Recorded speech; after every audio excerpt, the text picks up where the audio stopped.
are the way to tell that we are closer to our dreams. I welcome you all with a very warm, very beautiful, very refreshing good evening to one and all. I welcome you to our second technical session of day 1 of ICHW 2001. Sant Hirdaram family welcomes you all once again. So now we are going to start with our technical session 2 of day 1, and our first speaker is already amongst us. Our first speaker is a very distinguished personality, multi-talented, you can say Doan in the field of yoga and naturopathy. Our very own former principal of Sant Hirdaram Medical College of Naturopathy and Yogic Sciences, Dr. P. Sharanyan. Medical superintendent at RK Nature Cure Home, India. He has worked as member, governing body, National Institute of Naturopathy Ministry of Ayush, Government of India. Member, Technical Committee, NAB, Quality Council of India. Vice President, Ayush Medical Practitioner Association, India. I welcome you, sir. Today, he'll be enlightening us on the topic, the role of environment in health and wellness. Dr. P. Sharanyan. Namaste and very good evening to all of you. And it's been a very happy moment joining the International Conference for Holistic Wellness, which was a very wonderful thought. And I'm extremely happy, not only happy, I always feel proud that it is coming from Sant Hirdaram College, the institution which I am closely bonded forever. So with that note of ICHW, which is making a lot of positive impact in the field of holistic wellness. Today we are going to talk about a topic which is very vast. Of course, I are going to talk only for 30 minutes, but then let us see what points you can take home, which is very relevant to this topic. One is the role of environment in health and wellness. So that is a topic which we are going to talk about in this next 30 minutes. Of course, I would try to finish up fast and share a few solutions as well, or take homes as well. And then I would like to run 5 minutes, close to 5 minutes video, which I would like every one of you to just see and appreciate, because I received this video over WhatsApp from one of a very important managing member who are very conscious and extremely careful about not harming the environment or not polluting the environment. So it made a lot of meaning to me. And I feel that video has got a lot of relevance and sense for today's talk, what we are doing, because in the current scenario, it makes a lot of sense. So that is how the entire 30 minutes talk is going to be. So can I start sharing the screen? You have to manage.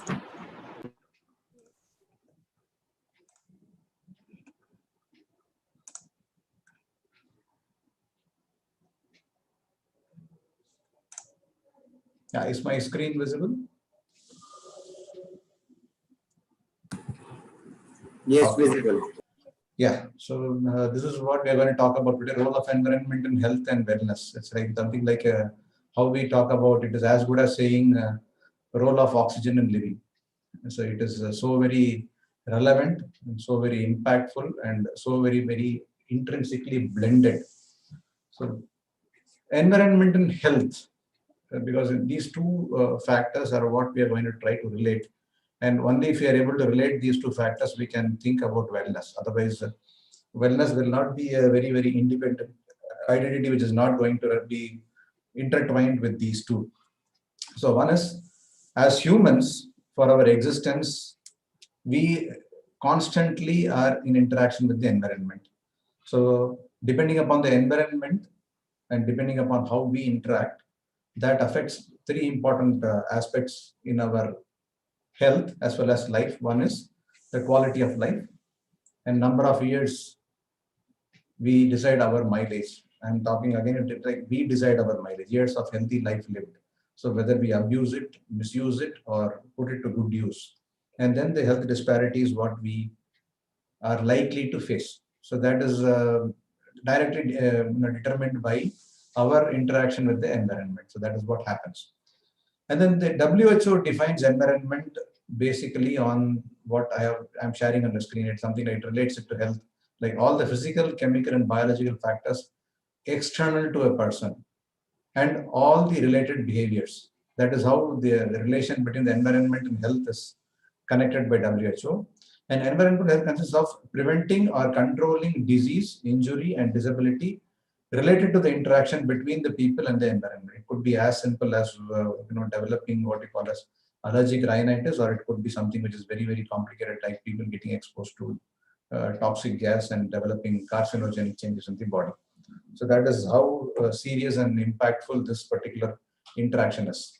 Now, to understand it in detail, what and how and what and all ways the interaction impacts and affects us, the 8 key environmental factors that affect health. I've just tried to manage to list down. There could be definitely more, but we have listed down something which is very, very going to be very, very specific, very, very impactful, and going to cover a broad spectrum. One is the chemical safety. It could involve everything. It could involve something which is very, very simple, which nobody ever thinks of, like using a deodorant or a toothpaste to kind of paint what we are trying to use for making a beautification of our house or premises where we are staying. Another one is air pollution.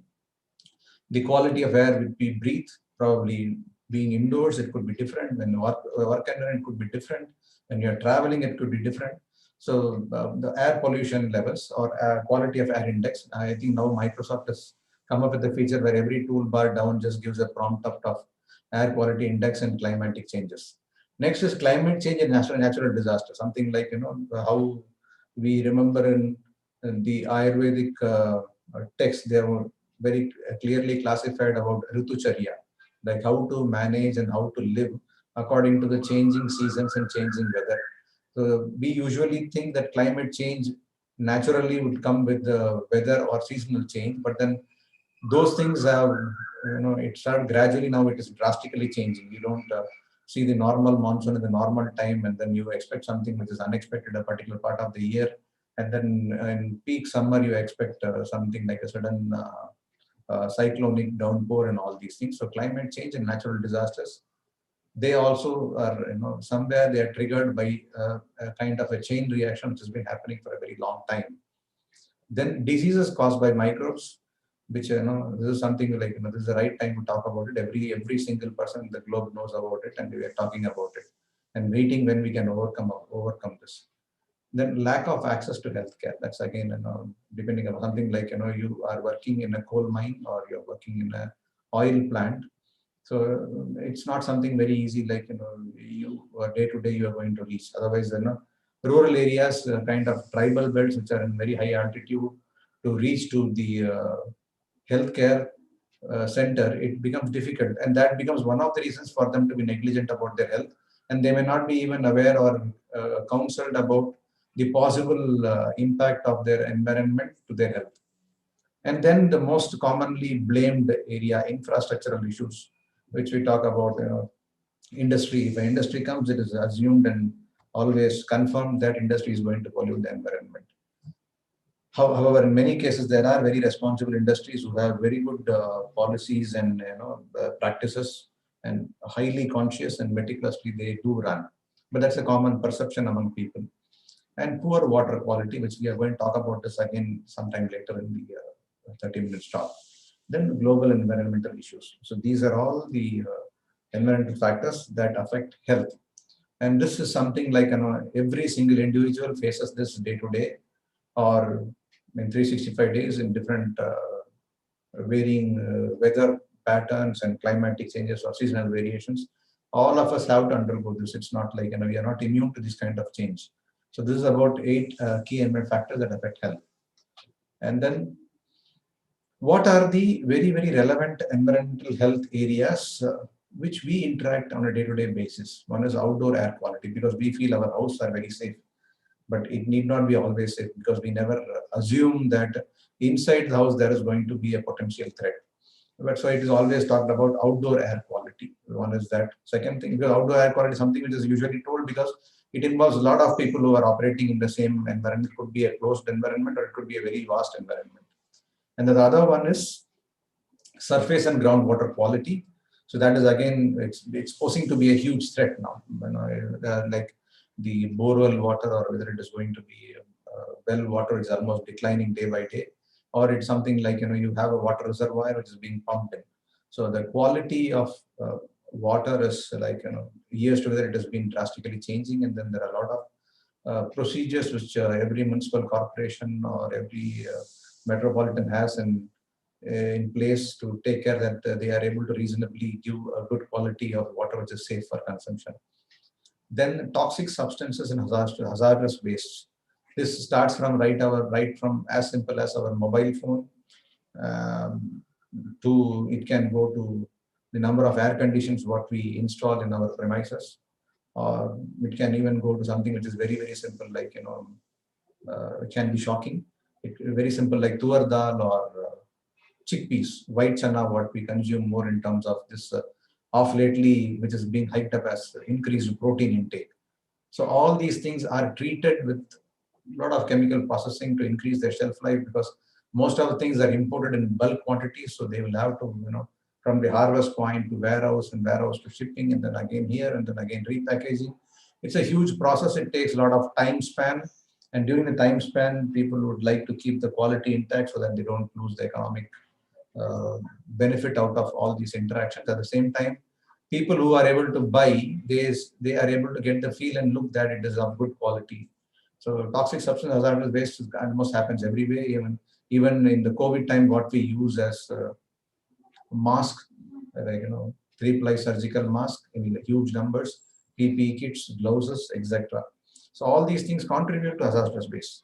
Next, homes and communities and infrastructure and surveillance, global environmental health. So we're going to talk about all of these points one by one to understand how they impact health and wellness.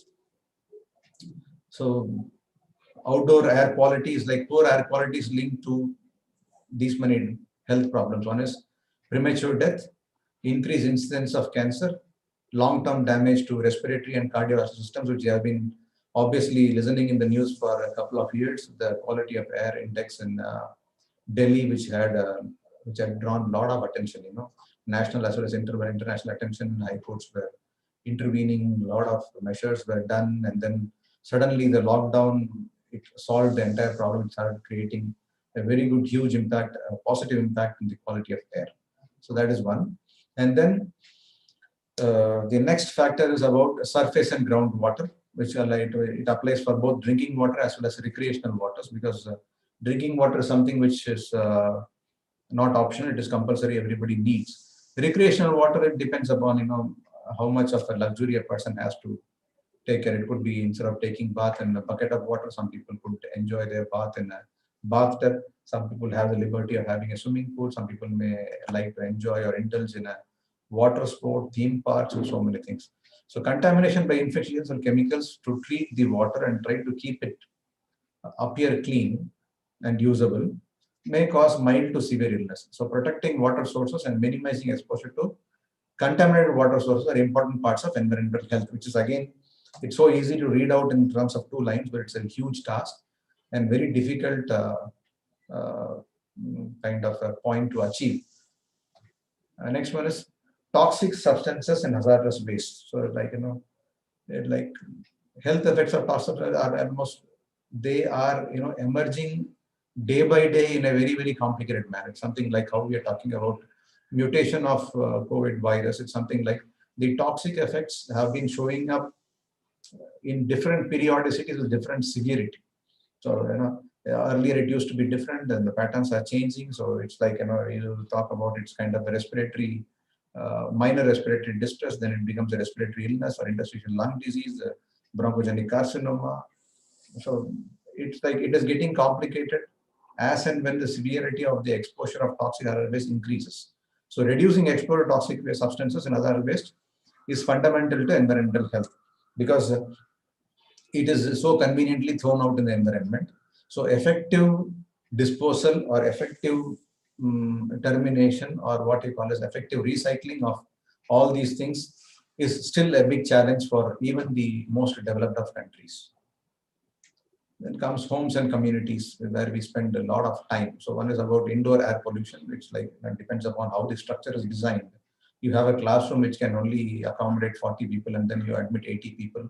Obviously, you know the suffocation and the discomfort and all these things. One person sneaks with just sneezes there with some kind of a mild viral flu. The next day, 15 people are down with fever. And that is with COVID, everybody understands that much more better and more seriously than it was told earlier. Then inadequate heating and sanitation, structural problems, electrical and fire hazards. Electrical is something like which most of us very conveniently forget, and we are something very consciously allowing the body to get exposed to irritant, which can immediately or very effectively create a carcinogenic change. It's something earlier it was a kind of a good practice that your bedrooms, your study room, your living room, the places where you sit, and then the kind of points of electrical plugs and switches they used to space it and then design it accordingly. But there are large number of people who still plug their charger and then connect the mobile phone and talk to and keep the data on. Headphone is on the pillow, headphone is just beside them. So all these things cause different kind of environmental hazards, which can very seriously impact health. It's something like as good as something like difficulty in focusing and attention to peak performance. To it can even influence in terms of sperm quality, quality of ovulation, and all these things. Then comes this lead-based paint hazards, because beautification and aesthetic enhancement of our living spaces, our personal space, external appearances, even cars and all these things. So it is very common now, and everybody wants to keep present their house very well, structures very well. Again, the force of being it waterproof, weatherproof, and so many things. So that's something which is like lead-based paint hazards. Infrastructure and surveillance. Preventing exposure to environmental hazards relies on many partners. That is like state, local health departments, individuals like us, as well as people who belong to the medical field, community health workers, and then municipal corporations, metros, and even Panchayat Raj. How good is the surveillance system on constantly having a watch on how people dispose waste and educating them about segregating waste and all these things. So that is something that's again very, very important.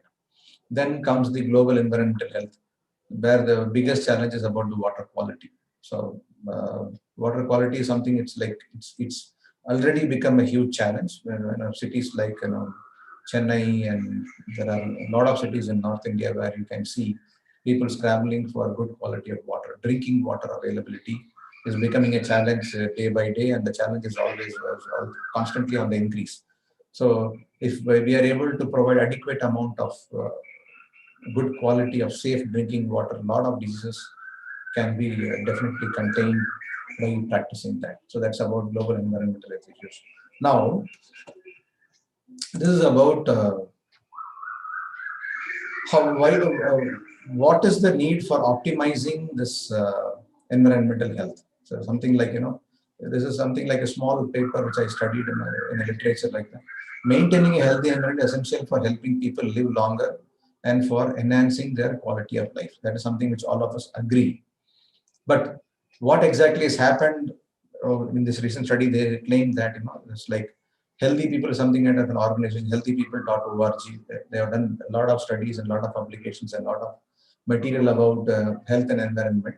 So they say that 23% of all deaths and 26% of deaths among children at the age of 5 and below are a result from entirely preventable environmental health problems. Something like, we conveniently try to adapt, but the younger age, which is just developing, just getting exposed to the environment in a phase where they are trying to develop acquired immunity, these kind of hazardous environmental exposure cause some kind of irreversible damage in them.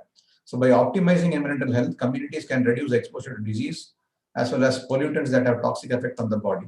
The benefit of environmental health interventions can improve life for everyone, but may have the most profound effect among those who are already in vulnerable health. I think in today's situation, there is a huge population which is already at risk. So we can't afford to go on exposing them to more risk. So this is something which is kind of we can call as a semi-technical or technical part on what we spoke today about the role of environment in health and wellness. But then what I would like to talk now is we had talked about all the things which are going wrong, all the things which we feel are highly negative. But then how do we correct it? What are the solutions? What are the positive side of it? I think this COVID scenario has instilled a lot of courage, forced a lot of us to think about solutions and find out positive measures in how this can be overcome. Now, environment and health, if it has to create a huge impact, and then we will have to overcome that and then enjoy health and wellness, then it is something like it has to happen, start from what we call in naturopathy, like, it has to start from personal discipline. It basically starts from very simple things like what kind of fabric we wear, being very conscious and choosy about the fabric what we wear. Is it completely recyclable?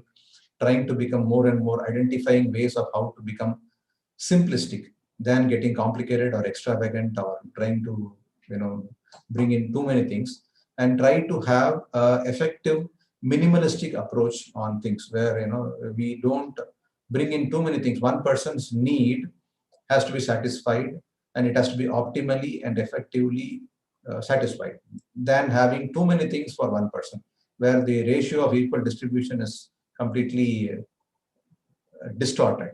That is one thing. So how do we start doing, how do we contribute for a better scenario in this challenging time of environment and health? One is, I think COVID scenario has taught most of us how to do, and many of them would have already started doing. Because the biggest challenge is we in naturopathy and yoga or in holistic wellness advocate more of veganism or vegetable or plant-based diet for acquiring health, whereas buying vegetables in large scale comes with its own added collateral damage, where they are processed or they are preserved with what we had dealt or mentioned about hazardous chemicals.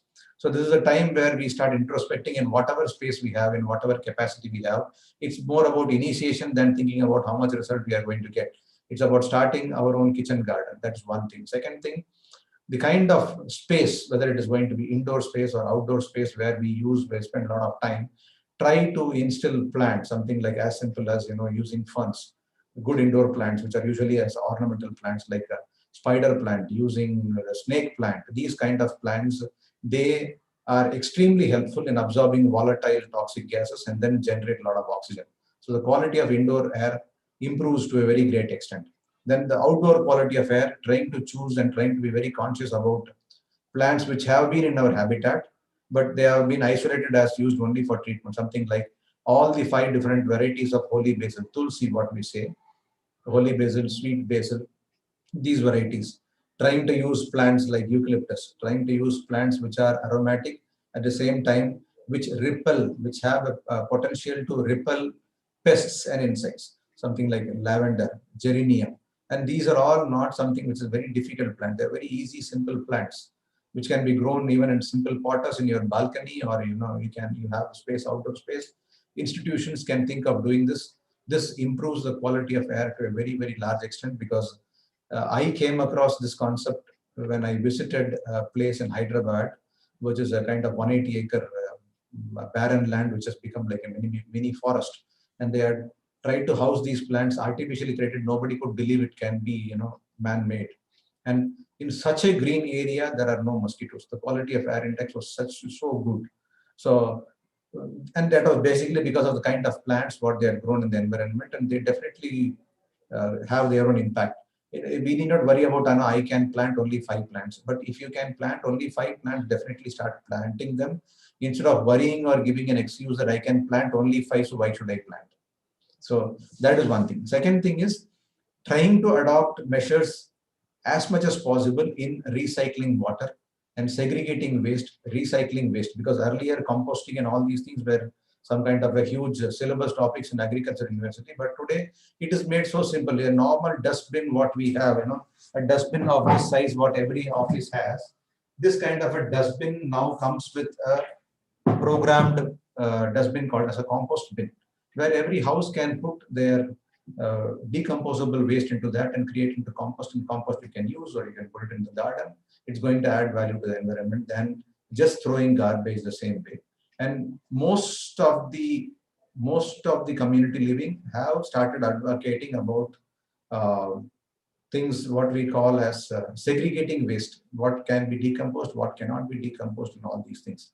So when the practice comes, but still it is not effective. So as much of cooperation we consciously do from ourselves, that reflects on the community, that helps the corporation, and eventually it starts helping the area, society, and then the state and the nation. So it's more of a national movement which has to start from us. And then the most important thing, which most of us feel weird, using RO water treatment plants in the house. So using one RO plant to convert water which is tasty for us creates a huge volume of reject water, which is so high concentrated. And this reject water is charged back into the soil. Something like you have an apartment which houses 100 houses, and the apartment colony has put a RO plant. All the houses will be enjoying RO water. But 3 to 5 times of water, reject water comes out, which is something which is very hard, super hard, again pumped back to the soil. When it goes inside, the fertility and the nature and the ecosystem of the soil completely gets spoiled. It almost over a long time it becomes like dead soil. So as much as possible, try to use water which is potable, try to filter, try to boil, try to use earthen vessels, and then try to use. That's how we lived. That's how our predecessors lived, and they lived for longer. They also had good quality of health, not as complicated as like I drink this water, I am healthy. I drink some other water, I start sneezing, I develop sore throat. That is not healthy. It is as good as being inside a standard temperature and pressure laboratory. So that cannot be defined as being healthy. So these are some of the measures which each one of us can contribute, and then contribute in protecting the environment. At the same time, try to guard ourselves from the potential hazards and threats in the environment, which we are already subjected to. So having said all these things, I would just like to run the video which I was mentioning earlier. So can I get the permission to start sharing my screen? Sir, you can share it, sir. Uh, Post disabled participant screen sharing. Yes, now it's enabled. Yeah, I would just like to.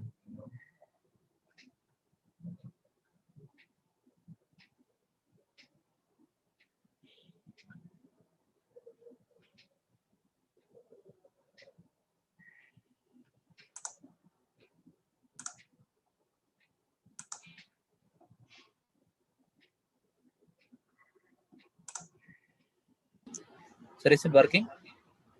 It is working, but I'm not able to get to my home screen. So you just play that video and pause it, then screen that particular one which is open. Okay. Just give me a moment.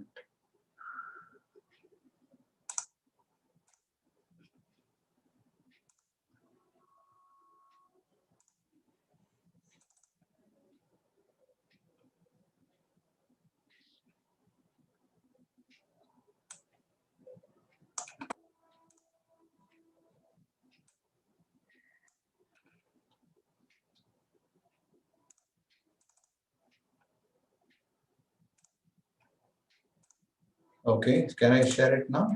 Yes, sir. Yeah. I am just enabling the video. I think it is hardly 5 minutes. I just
Yes, so we are back again. This was basically, I deliberately wanted to share this video just to explain to everybody that there is a possibility for everything what we try to do. But only thing is the will to do that, the commitment to do that, and the intention to search and overcome that is very important. So thank you very much for the opportunity given to me to share my words and thoughts. And I hope this would have been useful for you, because this topic is something which is very vast, and usually it talks only about negative things, but then we wanted to talk about what is the solution and how we can overcome that, for which we have shared some few glimpses to you. And there has been a huge revolution, I am not denying that. But for a population of our country, this kind of change, which is definitely positive, but it needs to gain momentum. And a lot of people need to start coming in, for which we as a part of naturopathy and yoga community, health enthusiasts, conscious health workers, and people who strongly believe in holistic wellness need to advocate that in our personal level, and then increase the circle. First, we start applying that on ourselves, then our family, then the relative circle, then our community, the society. It becomes a moment, and then definitely we are bound to succeed, and we are bound to enjoy holistic wellness. Thank you. Thank you very much.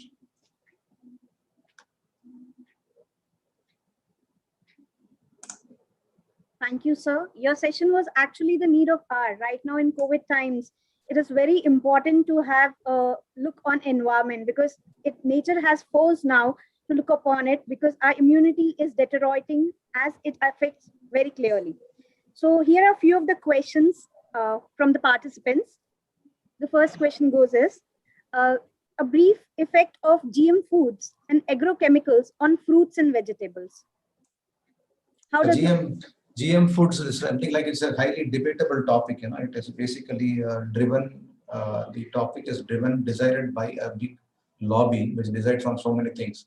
But genetically modified foods, what we call, generally we are not a huge fan of genetically modified foods, because when we talk about holistic wellness and we are talking about environmental health and preventing environmental health, it is a time where we need to start preserving our own local strains, local varieties of grains, vegetables, and fruits. You will be astonished to, when I moved from Bhopal to Coimbatore, we had an opportunity of developing a huge herbal garden. It started with a half an acre garden, then it became 1 acre. Then with the management support, their interest, because they are highly enthusiastic, then we had to expand it to 30, 40, 60 acres now.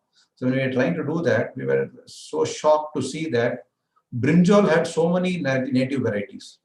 And traditionally, years back, now, dermatologists, or even including us modern medicine doctors, when we tell about skin disorders, we tell them avoid brinjal. But then when we try to take out a lot of ancient scriptures and practices, there were varieties of brinjal which was used to treat skin diseases, which is so surprising and astonishing. And then these kind of native varieties just disappeared over a period of time, because of the greed that we need to put only this much seed and get this much yield. And what yield comes out, it should not spoil.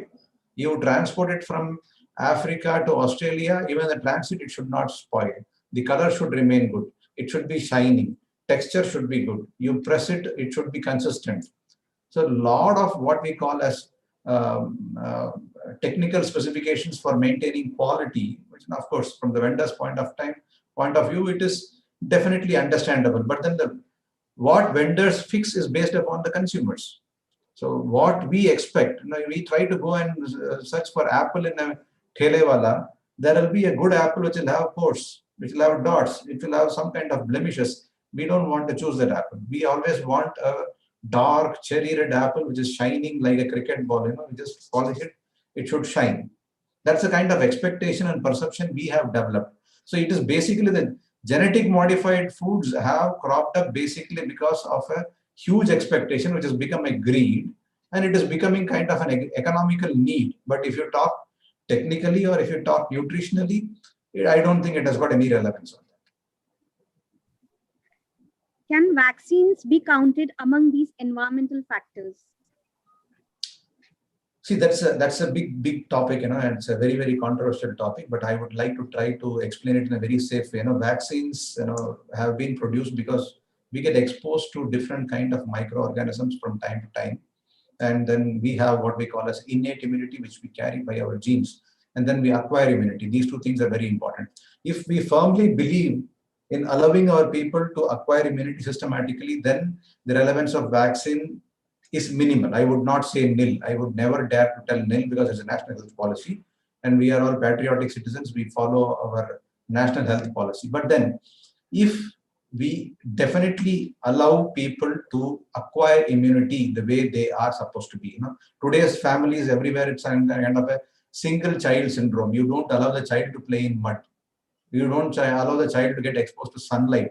The child never has seen playing in mud, sand, and water. How will it acquire immunity? So if you are able to allow people to acquire immunity by optimal exposure, I'm not telling deliberate risky exposure, by optimal exposure, then the relevance and the need for vaccine will come down. But then when you're talking about a pandemic, which is of a current situation, there is absolutely no debate or thinking that vaccine is needed or not needed. It is not going to have, because the virus itself is under debate. If it is a man-made virus, then yes, vaccine is needed. And if everybody is convinced that it is a natural virus, then you can take a chance of not thinking about vaccine. The ball is in your court, you can decide. Your view on RO drinking water, whether is it good for health or? I definitely told it is not good for health in my talk, because it can be easily demonstrated. You just try to take a simple study. You try to just check for bone mineral density of people. Example, you get college coming into your hostel, college students coming to your hostel. Just take their bone mineral density, and then after 3 years of putting them on RO water, just see for bone mineral density. Despite educating them, making them do exercise, getting them exposed to sunlight and everything, still there will be impact of that in their bones, in their teeth, and their acidity levels. It is definitely going to happen. Thank you, sir. Thank you. It is rightly said. Environment isn't asking us to conserve her for her sake, but it is for our generations and our future generations. And this is a time COVID has shown that. And you have rightly highlighted for that. Thank you, sir, for your appreciable knowledge you have shared with us and your invaluable time. Once again, thank you. Thank you. Thank you very much. Thank you. For moving ahead, it's time, very commonly said, united we stand. So today, here on this platform, it shows that we are united, not at our own hometowns, in our country, even in the world. Right now, our next upcoming speaker is from Spain, Dr. Jose Besnosi, expert in orthopedic and trauma care. To introduce him, I would like to call Dr. Millie Shah to give a brief introduction about our distinguished speaker, Dr. Millie Shah. Yes, thank you. Dr. Jose Besnosi is a graduate in medicine from University of Valencia and School of Medicine in 1989. He received his doctorate in medicine, and also he is an orthopedic and trauma specialist. He's one of the founder member of World Federation of Ozone Therapy, and also he's a board member. He's instrumental in many scientific research on ozone therapy, also has found many different applications of ozone therapy. Dr. Beza has devoted his huge time in Journal of Ozone Therapy by University of Valencia. He's also a professor of human anatomy in the University of Valencia. He's been awarded Franco Ricordi Monti Award for his exceptional work in ozone therapy by World Federation of Ozone Therapy, a renowned name in ozone, and a past president of World Federation of Ozone Therapy. I welcome you, sir, for this international conference, and over to you. Thank you. And he's also a very good friend and guide and mentor for me personally. Thank you, sir, for accepting our invitation and being here to give the lecture on ozone therapy in pain management natural way. Thank you. Thank you very much, Dr. Shah. Thank you. And thank you also family. Welcome for your kind invitation. Thank you. Thank you, sir. Okay, should I start my presentation now? I think so.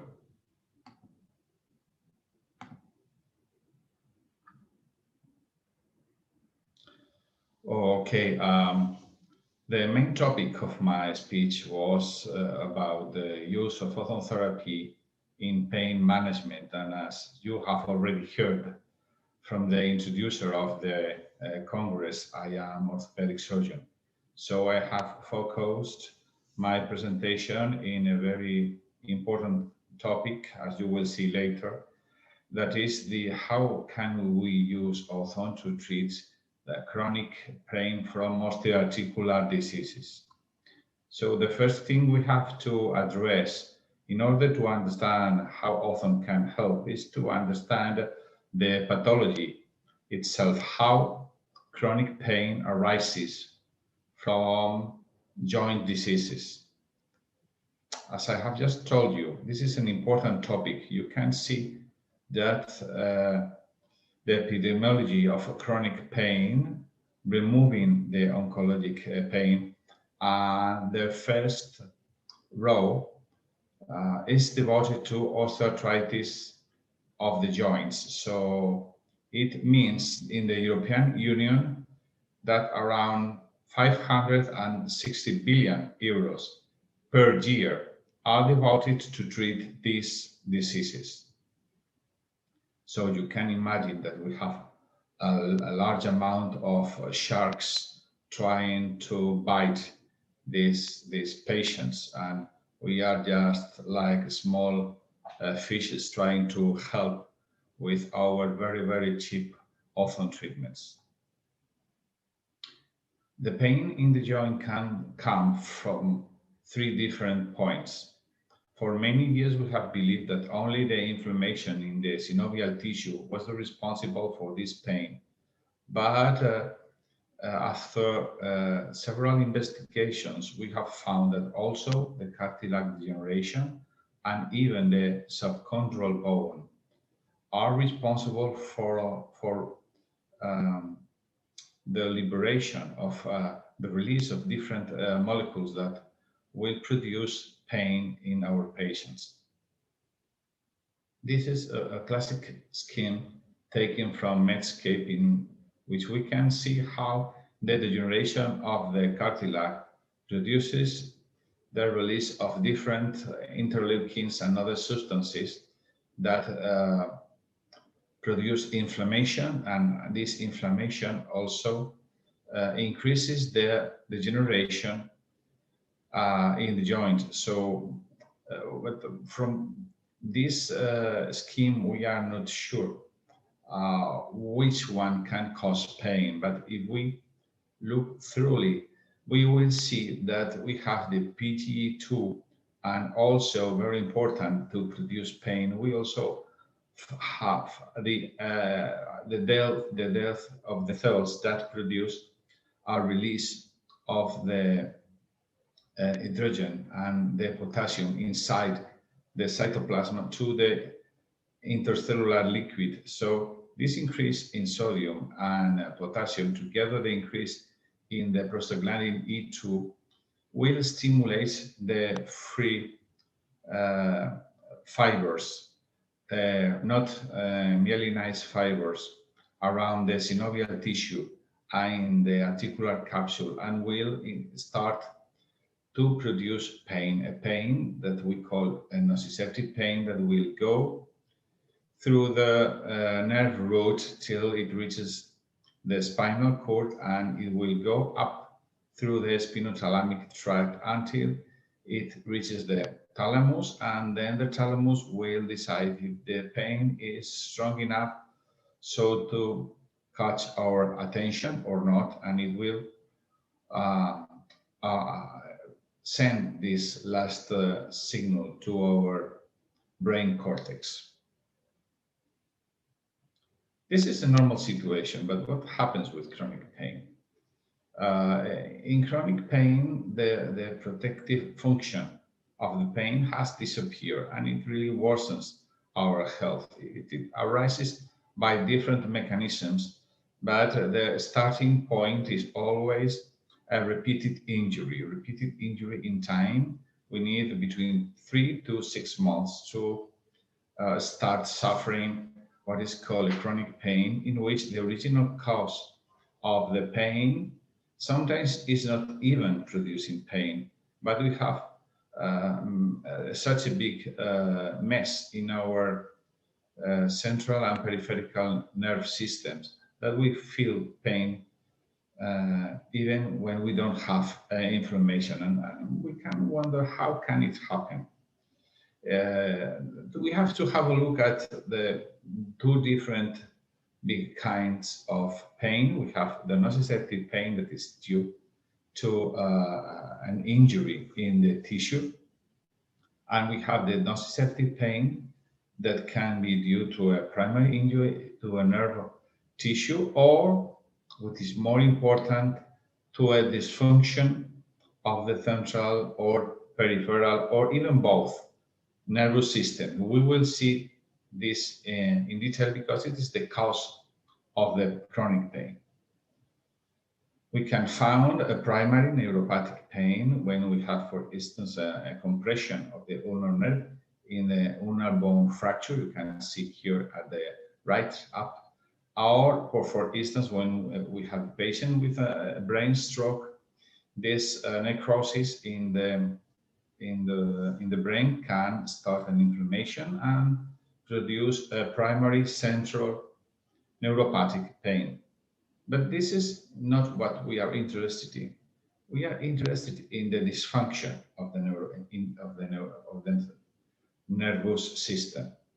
We find a peripheral dysfunction that we will call peripheral sensitization, in which when we have a repeated chronic injury, our C fibers, not without myelin, sorry, that are underneath our skin and also around the joints, start suffering a sensitization due to the fact that we have an inflammation soup really around them, and the release of hydrogen or tryptamine from platelets or from mast cells, or the release of bradykinin from the vessels can produce the release of P substance to this inflammatory and what we find is that these amyelinic fibers starts transmitting a pathological signal to the central nervous system. This is clinically identified by two phenomena. First, the hyperalgesia, and secondly, the allodynia. The hyperalgesia is a phenomenon in which a low injury can be felt by the patient as a very important injury, very painful. And allodynia is even worse because a non-painful stimulus, you can see here in the picture a feather, just to touch the skin can be painful. And this is due to the malfunction of the peripheral nervous system. And this malfunction has been caused by the chronic injury of a part of the body that is inducing an inflammation around the amyelinic fibers. And this inflammation makes them work wrong. And we can find these two kinds of dysfunction of the peripheral nervous system. We call this phenomenon the peripheral sensitization of the nervous system. But we have also something worse, that is the dysfunction of the central nervous system, what we will call central sensitization. You can find at the left side the picture we saw before, in which a peripheral injury is transmitted to the brain cortex. And we find also, close to this picture, the antinociceptive descending way that arises from the prefrontal cortex, also from the hypothalamus, and it goes down till the posterior horn of the spinal cord, trying to decrease the afferent stimulus from these amylinic fibers in order to make the brain feel less the pain. When we have chronic pain, we found the situation at the right. The spinothalamic tract transmission is enhanced. We also find this kind of epileptization of the amylinic fibers in these spinothalamic fibers. So the pain way up to the brain cortex is overexcited, and even the thalamus is not controlling well which stimulus will go to the brain cortex or which one will be dismissed. So almost anything will be felt by the patient as a painful sensation. And unfortunately, the antinociceptive way neurons are very sensitive to this oxidative stress process that is produced by overuse of the antinociceptive system. So we will have less pain control in the posterior horn of the spinal cord. So this is a horrible situation in which the antinociceptive way is depressed and the nociceptive way is overstressed. So anything will be felt as pain by the patient. What happens with the osteoarticular chronic pain? We find a specific kind of pain called mixed pain because we have nociceptive pain from time to time in which the patient feels worse. And we also have neuropathic pain that is the responsible of feeling bad daily and hourly by our patients. Usually these patients always have pain, always need painkillers, and from time to time they suffer of relapses in which this pain increases severely. How frequent is this situation? Well, several studies have been carried out and they have found that regarding knee or hip osteoarthritis, this phenomenon goes from 23 up to 35% of the patients. Even after total knee arthroplasty, 24% of the patients suffer from a chronic pain due to this neural sensitization. Unfortunately, some of them will go to a revision surgery that was really not needed. So now orthopedic surgeons are putting stress on this fact in order to recognize this pain in our patients and not send them for a review surgery if we are not really sure that something is going wrong anatomically in the prosthesis. And you can see how in chronic pain, this neural sensitization reaches up near 40% of the patients. So it is really a really prevalent problem for us, for orthopedic surgeons, and also for GPs. It's also very important to become aware of this situation. Not always the anti-inflammatory drugs and not always the painkillers will help because the problem is in another place, in the central and peripheral nervous system of the body. But how can I identify this?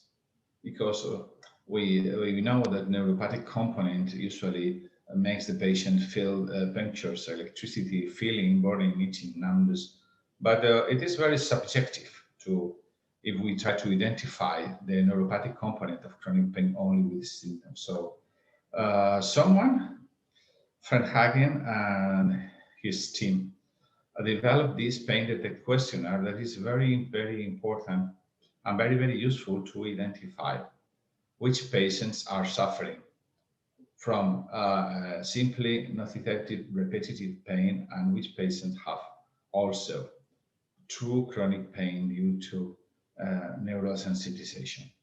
If you use this scale in your pain patients, you will find how frequent is really this neural sensitization problem. And if we ignore it, you will not be able to help your patients properly. So this is a global scheme of what is happening in osteoarticular chronic pain. We have first the joint problem. In second place, we have the peripheral sensitization over amyelinic fibers that have turned mad and start working in an epileptic way. And we have also the central sensitization in which the antinociceptive way is not working well and our pain ascending way is overexcited and our thalamus is also not controlling almost anything. So to treat really perfectly our patients, we have to identify first if we have a neurosensitization problem, and if we do have, then have to treat the 3 steps, not only the joint disease, but also the neural disease. Neural will be, we have seen around 1/3 of our patients. From a classic way, we have painkillers, non-steroid anti-inflammatory drugs, or even steroids to treat the joint problem. And we have antidepressants and anti-epileptics to treat the problem of the sensitization. And we can help also to the central pain by the use of opioids, right? But we are not here to talk about drugs. We are here to help the patients without medication. So Ozone, fortunately, can help in the joint disease, in the joint degeneration, in the joint inflammation, can help in the peripheral sensitization, and can also help in the central sensitization. Of course, we cannot use Ozone to treat all these problems in all these patients. We have first to identify which patients have only a peripheral problem in the joint and which group of patients we have neural sensitization and will need a complementary treatment for this neural sensitization in order to find benefit and improve their health status. We have the intraarticular Ozone injection for the nociceptive pain that reduce joint inflammation and reduce cartilage destruction. We have also local subcutaneous injections around the joints or even around the nerves that are carrying these amyelinic fibers to reduce this peripheral sensitization. And we will see how these local subcutaneous Ozone injections can also help to reduce central sensitization. And also we can apply Ozone in a systemic way that will help not only to reduce the joint inflammation as other drugs administered as in a systemic way do, but also to reduce central sensitization. The use of intraarticular Ozone is evidence-based use. I mean, we have several meta-analyses that have proven that Ozone can be a safe and efficacy used with a good and excellent percentage of success, around 70 to 75% when we use in an intraarticular way. I wonder if we had done these studies taking into account the neural sensitization and using also Ozone to treat this neurosensitization if the efficacy of this treatment would have been even greater than this 70 or 75% of good results. If we use local subcutaneous injections around the joint, we have seen that we can reduce the peripheral sensitization and also induce in the central nerve system and stimulus to the prefrontal cortex in order to stimulate the anti-nociceptive system that we have seen that is depressed. So it will not help with the inflammation, it will help with this neural sensitization. So it is very important to detect these 30% of patients approximately that will suffer this neural sensitization, to use this method and treat them in this complementary way together with the intraarticular injections. And also we have seen that the systemic use of ozone can reduce joint inflammation and reduce central sensitization. We still don't know if it is cost effective to treat joint inflammation just with peripheral injections or together with peripheral injections and systemic ozone.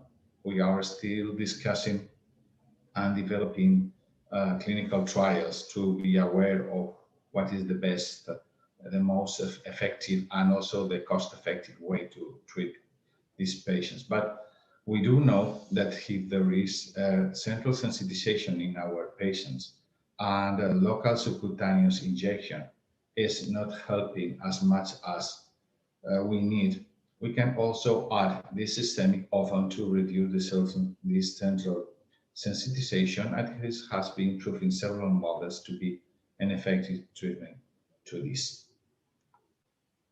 So what are the messages to take home from this speech? First, of course, is the great potential of the use of ozone in different ways to help with chronic pain.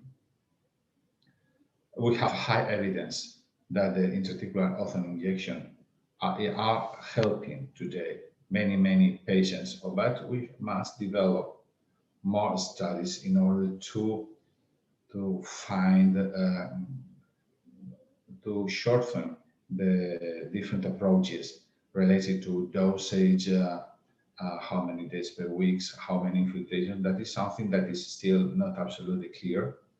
And this promising option is an open field for investigation in the subcutaneous ozone injections and the systemic ozone administration in order to reduce the neural sensitization. So if anyone can address this wants to follow this option, I'm sure we will find astonishing results in the next year by the use of ozone in these neural sensitization problems. Thank you very much.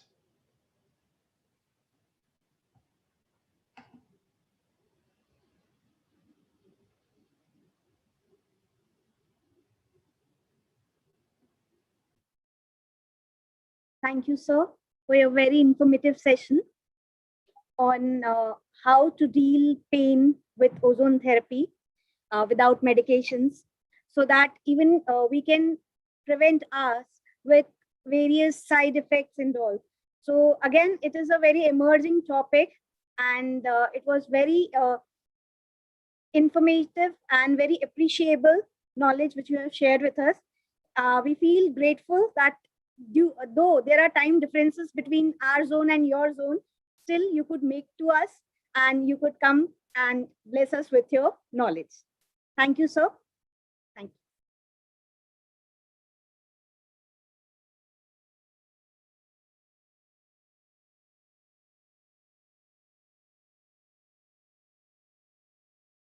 Amongst us, we have our next speaker this evening, a very special personality, the gem speaker, Dr. Amitav Banerjee, MD, postdoctoral clinical epidemiology. Currently, Dr. Amitav is professor and head department of community medicine, D.Y. Patil Medical College, Hospital and Research Center, Pune. He had served in Indian Armed Forces for more than 25 years and has been receiver of many prestigious awards for his researches and publications. Few among them are Director General Armed Forces Medical Service Award for his paper in tribal malaria. He has published more than 200 papers in peer-reviewed journals globally. He has been currently the member of Pune Task Force for COVID General. He has been a resource person to very many national and international conferences. Today, he'll be enlightening us on the topic COVID-19 and immunity, an epidemiological perspective. I welcome you, sir, Dr. Amitav Banerjee. Thank you, madam. Thank you for the kind words. And I thank the organizers for giving me this opportunity. Basically, I'll be talking from the epidemiological perspective. So as an epidemiologist, we just know what is happening on the ground. We are not basic scientists. Can't go into the depth, but we can generate ideas. And it is for the basic scientists to take it forward. So I will be trying to give a global overview and if possible, something about our country also, some data we have got, which gives some clues to how to explore the immunity aspect of the COVID-19. And of course, immunity is a very vast term. So it is I would use it as a resistance to disease because there are a lot of, so I would just give a short presentation and after that we will see how we can proceed after that. So I'll be sharing my thoughts to this. Share the screen. So the immunity and epidemiological perspective. And I'd like to, how to share the screen.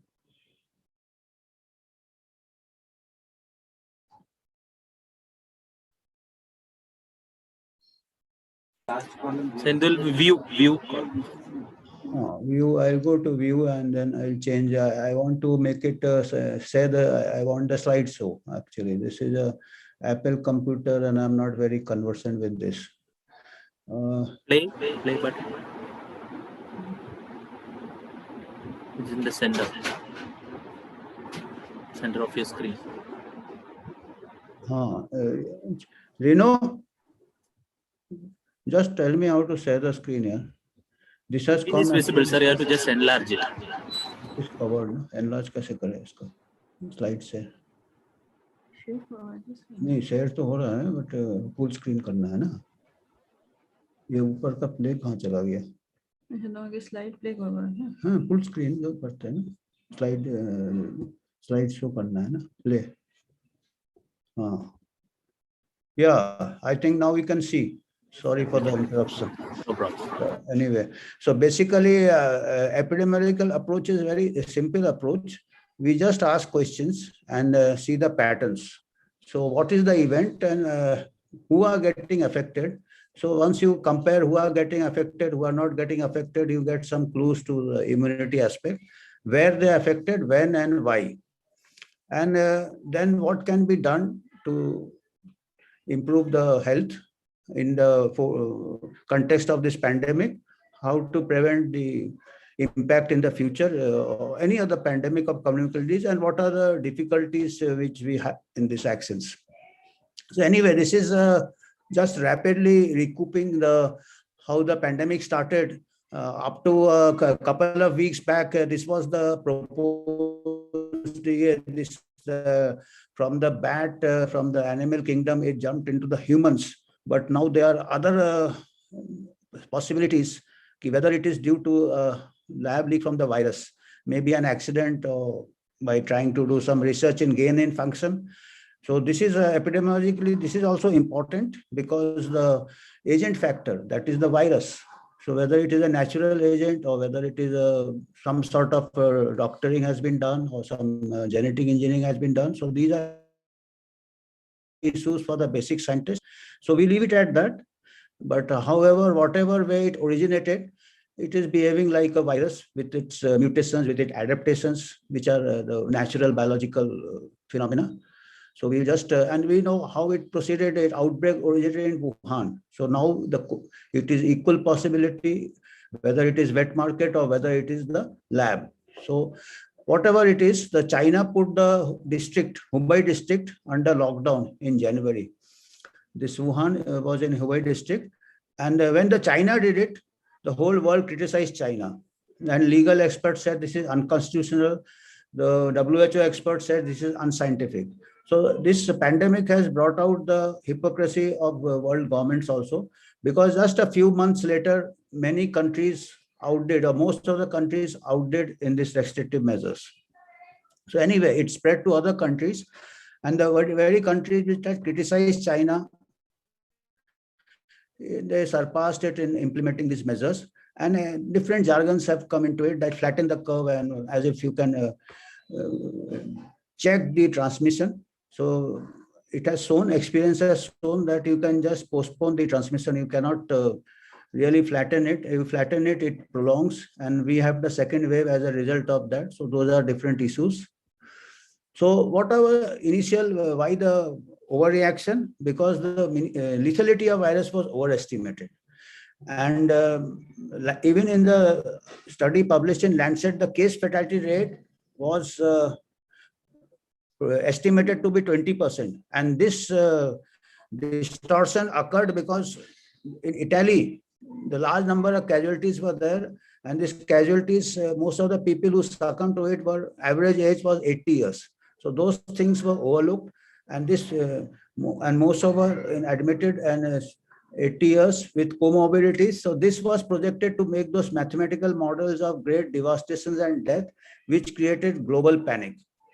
And so this is also a part of immunity. Elderly people have got a low immunity.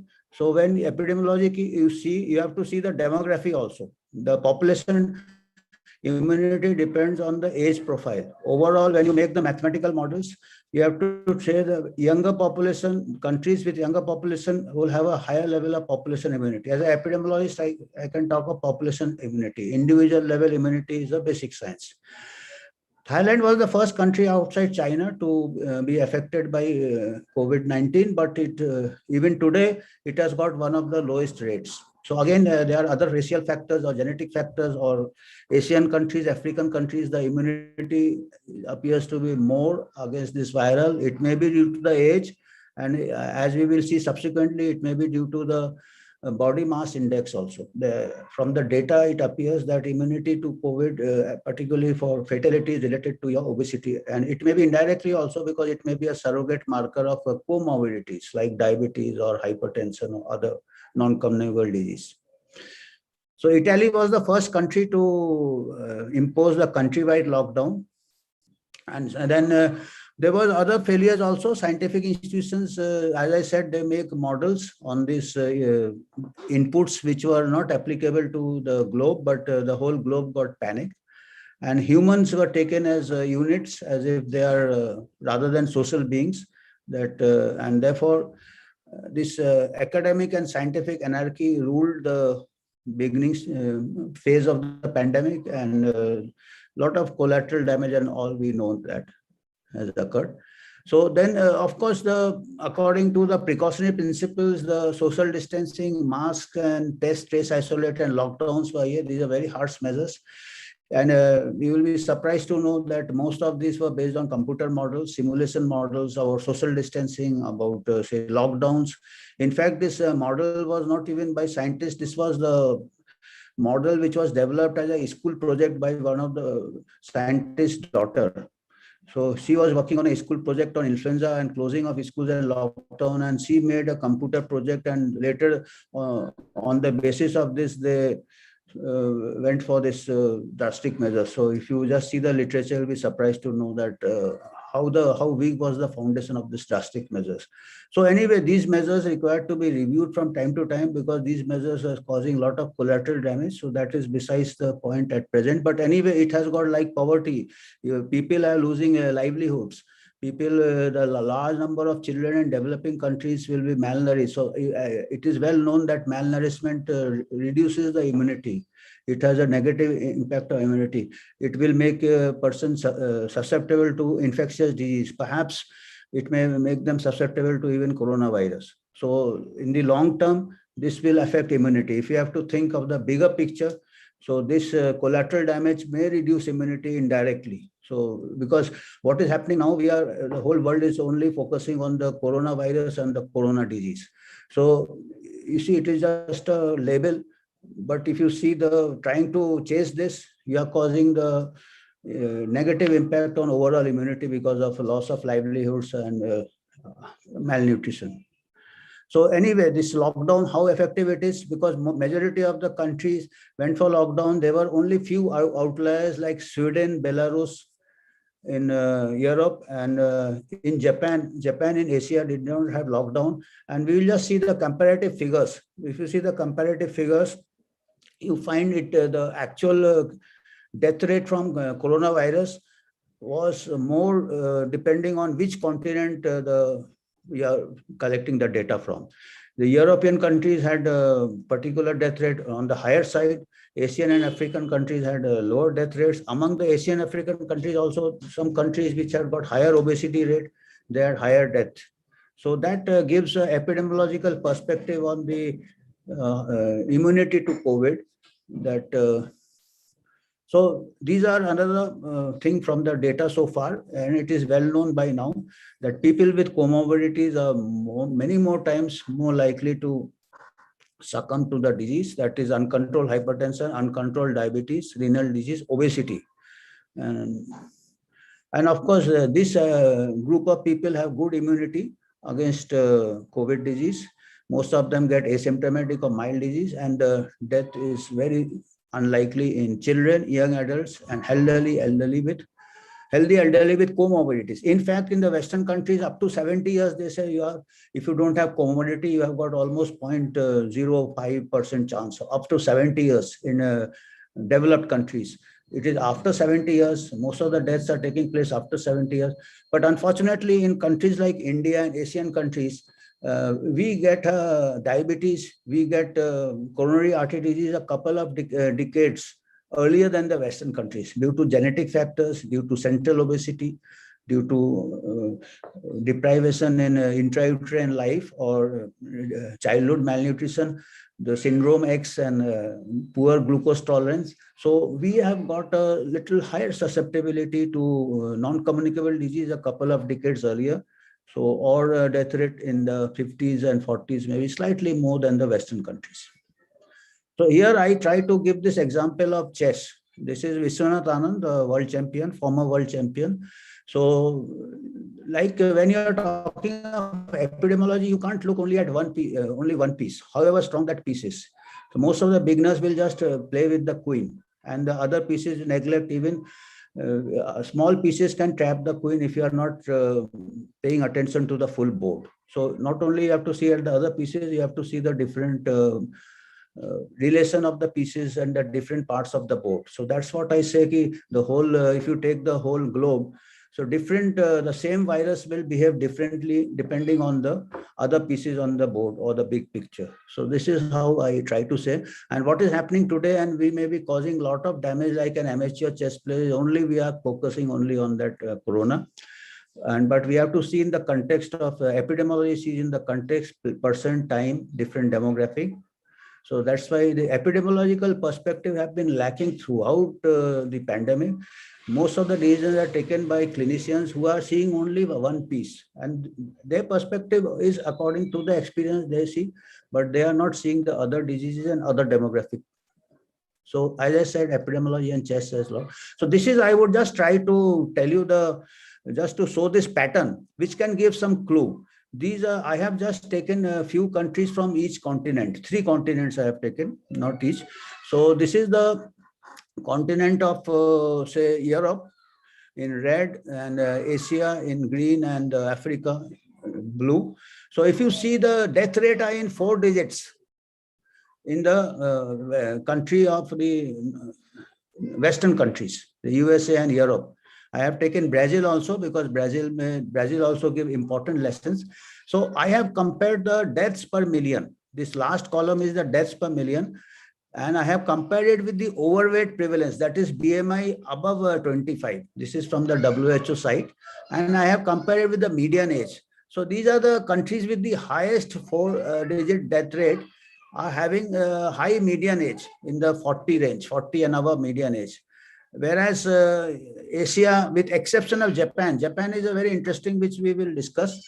And of course, Brazil is also very interesting, and a lot of message we get for India also if you see the Brazil figure. And again, if you see I have taken 2 countries in Africa which has got a high obesity, that is 63% and 54%, Egypt and South Africa. And both of them in Africa, they have got the highest rates of death.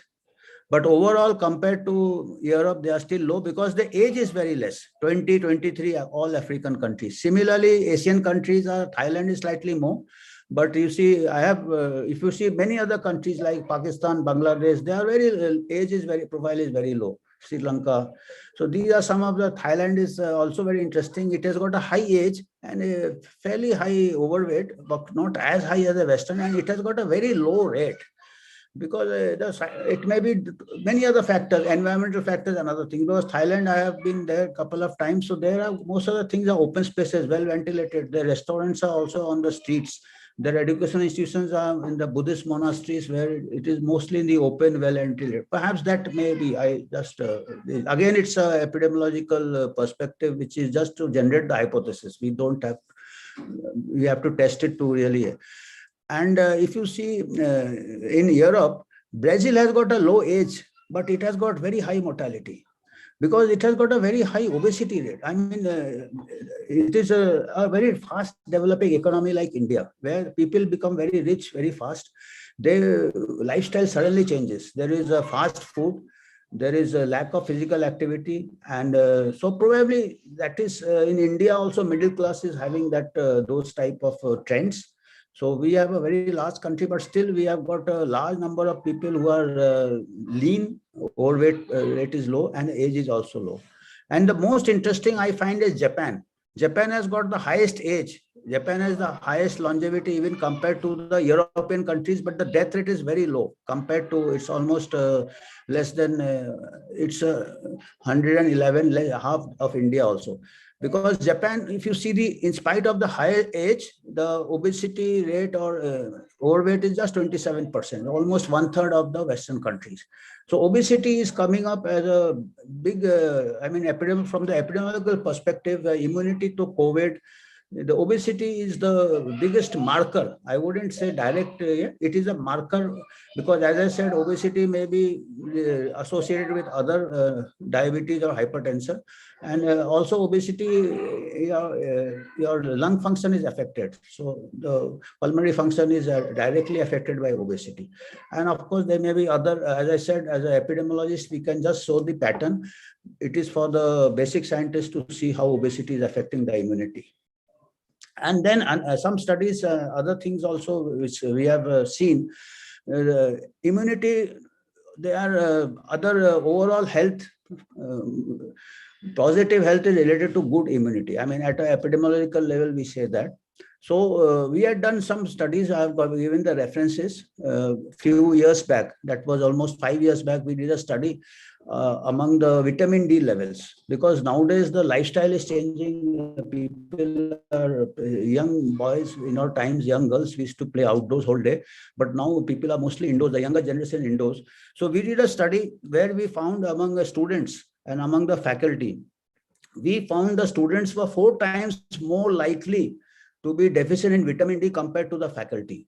So the younger generation, we have published the study, and the younger generation were 4 times more likely to be deficient in vitamin D. So vitamin D is also directly or indirectly related to immunity.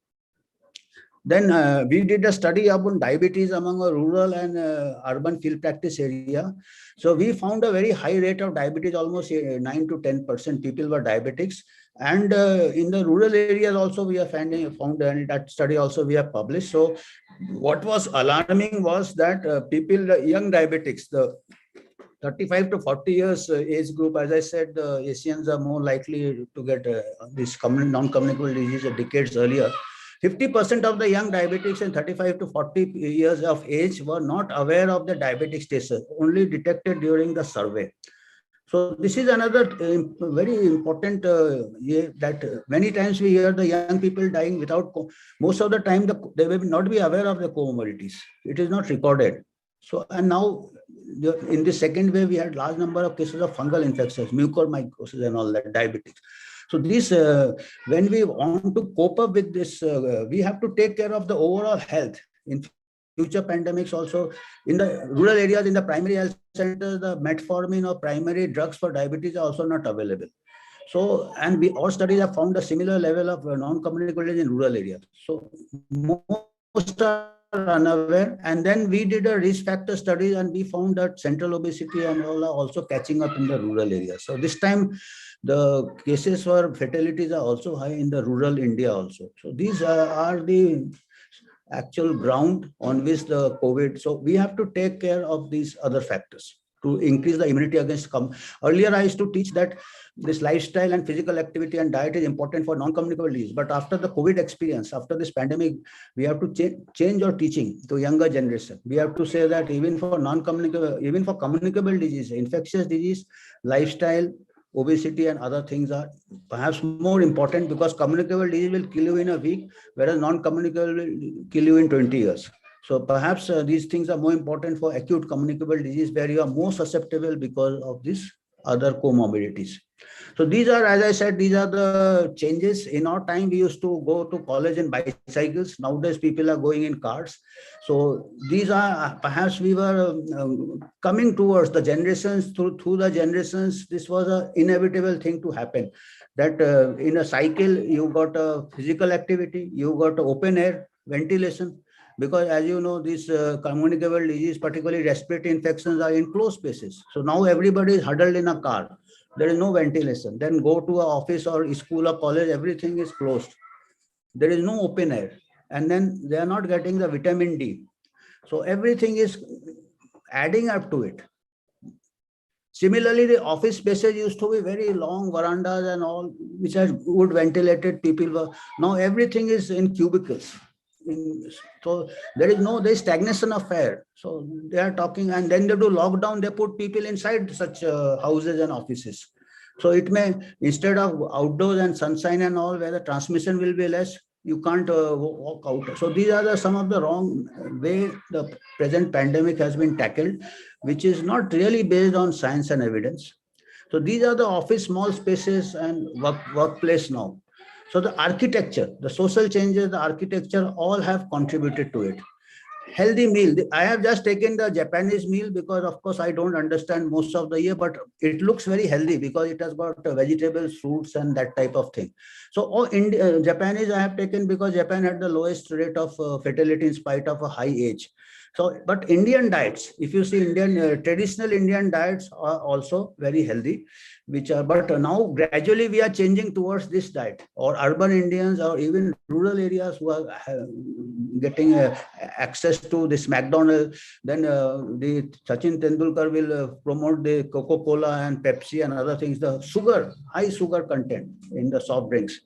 So these are all, it reduces your immunity whatever way, as I said, but these are the trends. It promotes obesity very fast, and coupled with sedentary lifestyle. And I think in the lockdown also people have put on weight. This is from an American paper I have taken. They have done studies over the past 1 year, because repeated lockdown, many people have gained. I have also gained a couple of kgs. So these are all things which will make you more susceptible to COVID and reduce your immunity. So these are old Indian, as I said, this is just anecdotal. This is from a newspaper item, 105-year-old and 95-year-old, his wife. Both came out, got admitted for COVID, and both survived COVID. So, and there are some hypothesis also that the younger generation, they have been exposed to tough life, outdoor, as I said, vitamin D, and even after being 100 years old, most of the very old in India survived the COVID. maybe anecdotal, we don't have, but there was even a epidemiologist like Lakshmi Narayan also, he mentioned that, or probably another one hypothesis is that they have been exposed to so many coronavirus in their lifetime, related coronaviruses, because we used to mix, we used to get congested living conditions. So they say the cross immunity with other, it gives the infection with other coronaviruses like common cold virus, which are related to the coronavirus. It gives some cross immunity. So that may be one factor. It may be, I mean, there are multiple factors for immunity. So this is in the first wave, the slums, the most congested areas, it got stabilized. And in the second wave, and they developed the immunity due to natural infection. Because now there is lot of debate that after natural infection also whether you take vaccine or not. But as per the scientific principles of immunology or principles of epidemiology, natural infection gives more robust immunity than perhaps vaccine immunity, which we don't know how long it will last. We have done studies in our field practice area, not only field practice area, we did a study in the whole municipal corporation of Pimpri-Chinchwad, a population of 27 lakhs. We were given the task of controlling COVID there, and we were given the task of carrying out a zero survey last year after the first wave came down. September, the first wave came down. October, we did a zero survey, 5,000 population. We did antibodies. 35% we found positive. And this 35% was not homogeneously distributed. The slums in that corporation and the tenements, some of the slums and tenements had almost 80% people showing antibodies, 70%, 60%, 70%, 80%. And on the other hand, the housing societies, the middle class and affluent people, there the percentage of IG antibodies was just 10 to 15% or 20%. So there was uneven distribution, and this is what happened. The people at the lower socioeconomic strata, they developed immunity first in the first wave. And the people in the higher strata, they did the social distancing, lockdown, they could afford to work from home. So they could keep themselves, but on the other hand, they were left vulnerable. So that is how the second wave, there was a sudden rise, because it gave a false impression that the people in the lower socioeconomic, they had developed some immunity or herd immunity, whatever you call it. And the upper class, 70% or middle to upper class, they were susceptible. So they had no immunity to, and they were, once the first wave receded, it almost came down to base level. The whole country was misled, thinking that the pandemic is over, and suddenly everything opened, and we know in the second wave suddenly rise. So anyway, probably now ICMR is also planning to do after the second wave receding, we are going for another zero survey countrywide. So we will come to know the exact picture. So this is the second wave, 80% or 70% were left vulnerable. Now, another concern is what about the immunity in children? That there are a lot of speculations that the third wave will affect the children because the adult will get vaccinated and all that. They are planning the ICU for children. But fortunately, the immunity against infectious disease are very high in children, because they have a very big thymus gland, and this thymus gland produces the T cells. And you know, in COVID, more than the antibody, it is the T cell and memory cells which here. So children are very robustly protected. So the third wave will not affect the children. And there are some data also to support this proposition, because what does there is a apprehension that in the second wave more children were affected. This is of the clinicians, but it is not because more children were percentage wise children were same. It is that overall the cases were 4 times more. So all age groups were affected. So more children got affected. So it gave a wrong impression that younger age, because we have got more children and more younger population in our demography, because we have got an older population much less, and so because of the sheer numbers we had, but the percentage was just 2 to 5% in both the waves. Then there are studies, I have given the reference from 7 countries in Europe. At the peak of the first wave, they did studies on the impact of COVID on children. So they have found in that 3 months of the observation, out of 42,846 confirmed cases in children who were admitted, there were only 44 deaths, and which gives a infection fatality, which gives a case fatality rate of 0.1%. And if you see for every confirmed case, there are 20 to 30 asymptomatic cases. If you include that also, the infection fatality rate comes down to 0.0005 in children. And they compare it with the deaths in children from other causes, the non-COVID say, so they found 13,200 deaths from other causes. Only 44 deaths from COVID at the peak of the pandemic. And accidents was the highest cause of death in children. That is 1,056 child died of accident. Other respiratory infections 308 and influenza was 107. And COVID deaths in children were only 0.33% of death from other causes. So even at the height of pandemic, 99.67% of deaths in children were due to other causes. But the amount of publicity and panic and the phobia is so much by media and other experts that we have closed the schools, the parents are afraid, and children are also going into this restlessness. So then they have, Sweden is the only country which kept the schools open throughout the pandemic. So we have got from data from Sweden also, only one child in 1.3 lakh required ICU admission, and only total 15 children were admitted to hospital due to the study periods. In the ICU, only 15 children were admitted in ICU. 7 of them had multi-inflammatory syndrome, that is the Kawasaki syndrome, which gives a lot of fear because the name is also very big. So only 7 had that, and all the 7 recovered. And out of the 7 who went for Kawasaki, 4 of the children had comorbidities. So none of the children died. And mean time in ICU was 4 days. You see, children can also have comorbidities. You know, particularly in our country, 2,000 children die every day. Nobody gives any publicity to that. Every day, year after year, about every year, 8 lakh children die due to preventable causes. Because it is a disease of poverty, nobody gives here. So, but COVID, we are worried that if we won't open schools, children will die. It is nothing like that. Children will die, I am concerned. They will die of malnutrition. They will die of the collateral damage of loss of livelihoods. They will die of poverty. They will die of other infections. But perhaps including COVID also, because the immunity will go down. So other concern is, okay, children are safe, but they will spread it to other adult members. So they have got studies, they have published studies that children do not transmit. So they have found majority of the children got the infection from adult, not the other way around. Children hardly infect adults because their height is less, so they can't cough into the face of the adults, it is go down. Secondly, most of the children are asymptomatic. So though whatever people may say, asymptomatic also spread, but asymptomatic spread very, very less. And then another concern is that they will cause community transmission. So there is again, which is more common in influenza. The studies have done, the influenza is more transmissible in children, and the influenza mortality is also more in children. But when we had the last pandemic, 2009 H1N1, mostly the casualties were in the young age group, including children. That time we did not close schools, but it is strange why we have left the school closed this time. Immunity after, as we have already discussed, immunity after should influence vaccination policy, because immunity, we are talking of immunity whether from vaccine or from natural infection.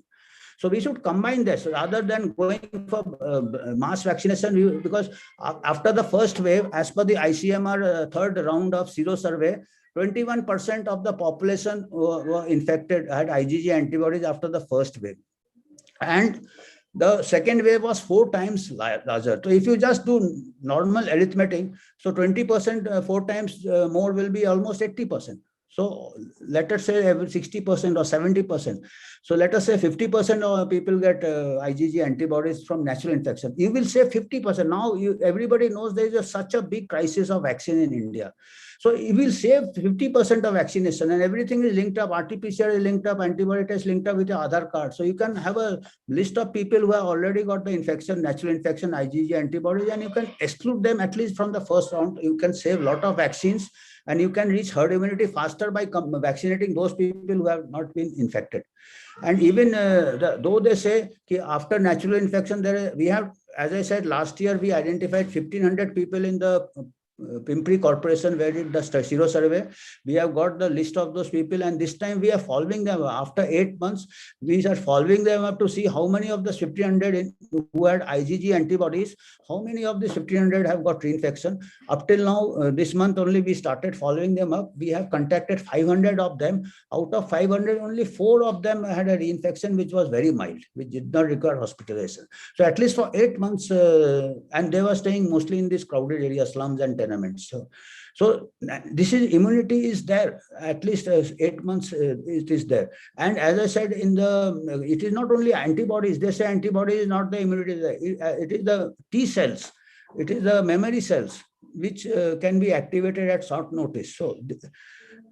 So and now the recent article in Nature also has come that natural immunity from is long term. So the way forward should be high risk population to be vaccinated priority, and it is not possible to vaccinate all. Care of known COVID cases will not be interrupted, and research is required. Even for child also may not require vaccine at this stage. Natural infection protects, and even in our Sero survey last year, we did 12 to 18 years were also included in the Sero survey last year. There was no less antibodies in them. The Sero survey, there were 35% were positive overall. Children were also 34% positive. So it is not that they are also not exposed. They have been sheltered by closing schools and other things, and they require vaccination and all. Because crowded living conditions, children, adults, they are equally exposed. So if the adults develop natural immunity, the children have also developed natural immunity. So only those who are high risk, morbid, I may say even younger age group with comorbidities, you may immunize. I'm not saying you don't immunize, but you should be selective. It will save vaccine. Increase in health budget, overall health services have to be good. It is not only in one isolation, one disease at a time. As I said, most of the comorbidities have caused more deaths, like diabetes, like hypertension. We are totally in the rural areas. There are no facilities for treatment of non-communicable diseases. And control obesity, because urban India is becoming obese like Americans or Europeans. So promote healthy food habits, lifestyle, avoid sugar and soft drinks, avoid fast foods, encourage physical activity by creating environment, cycle tracks, playground, and swimming pools. All are closed during lockdown. So there is a conclusion that there is a old saying by Sun Tzu. Ironically, he is an old Chinese philosopher general, and we are dealing with a Chinese virus. He says, if you know the enemy and know yourself, you need not fear the results of 100 battles. We know the enemy, it's a virus, and it has a mortality rate of just 0.3%. And we know that is the virus. And we know ourselves also that if we are obese, if we have comorbidity, we are vulnerable. So we know the virus, enemy, we know ourselves. We can, even if we have comorbidity, we get treatment for diabetes, we get treatment for hypertension, we can face the virus and we will win the battle. If you know neither the enemy nor yourself, you will succumb in every battle.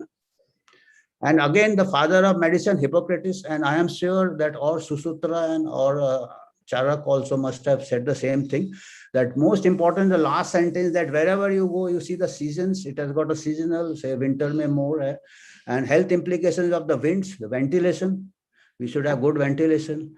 Then whether its inhabitants are given to excess passivity of physical labor, and all this affects the health. So it is still true after, say, 2000 years. Whatever Hippocrates said, whatever Sun Tzu said, it is still true, and in the time of this pandemic also. So these are the references we have got, which on which I have been talking. So these are some of the references. I think that's all. Thank you. Thank you, sir. There are a few questions. Yeah. Is there a possibility that in Western countries or high income class reporting was prompt compared to low middle income countries? Reporting, there have been, if you see, Asian countries also, there are some countries like Japan, which are as good as developed countries. So if you see that way consistently, if you see, okay, reporting maybe 3 times less, but their mortality is 10 times more. So even if you account for that, and even if you account for that, I mean, it is something which shows that we lack confidence in ourselves. And in fact, there are other way around also. If you see, they have been over-reporting in Western countries. People RT-PCR positive and he dies of a traffic accident, it has been labeled as COVID death, because there is a lot of vested interest were there, because the American model is the corporate hospital model. Similarly with Italy also, they have got very poor public health services in spite of them being very rich.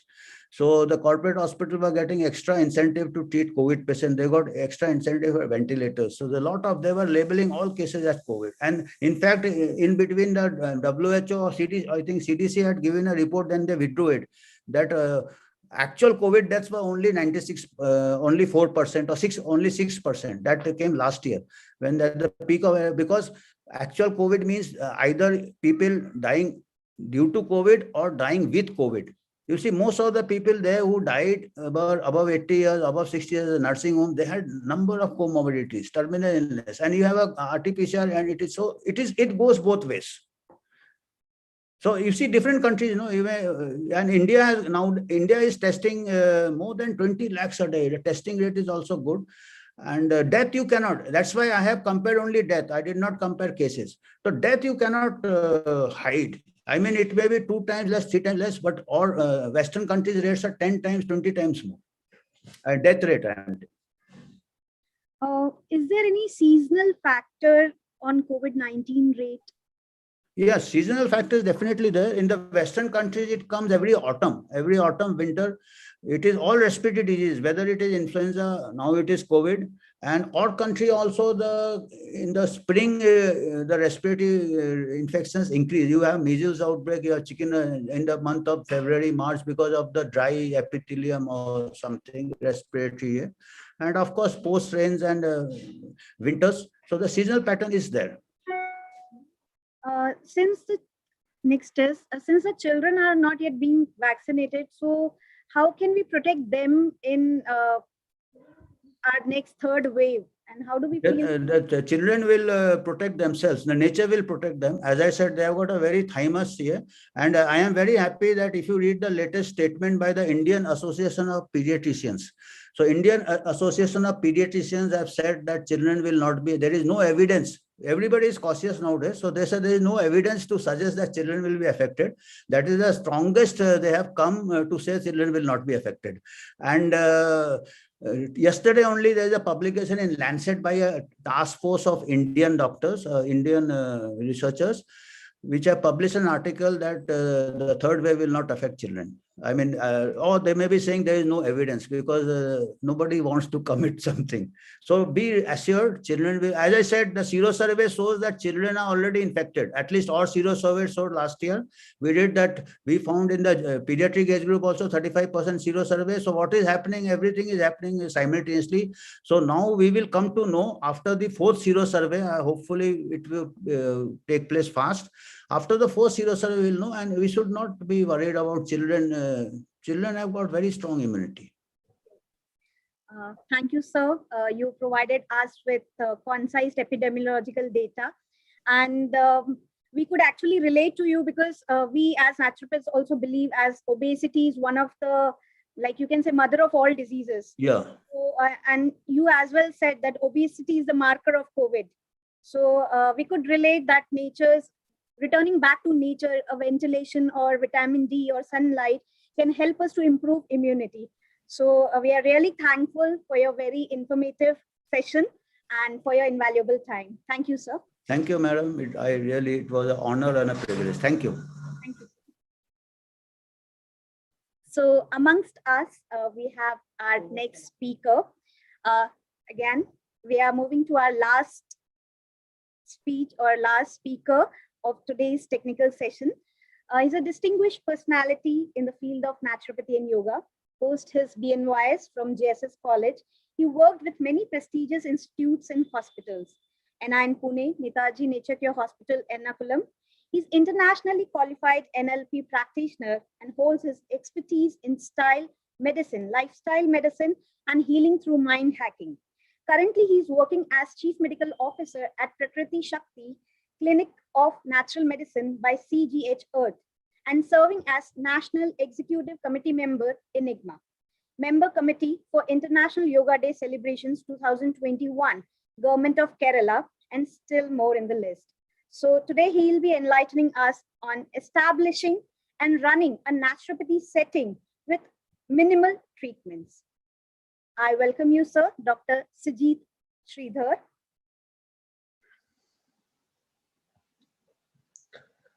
Hello, everyone. Thank you for inviting me to this session. So I had some issues suddenly popped up with technology. Suddenly, my laptop got stuck. So let me give a few seconds to open my PPT.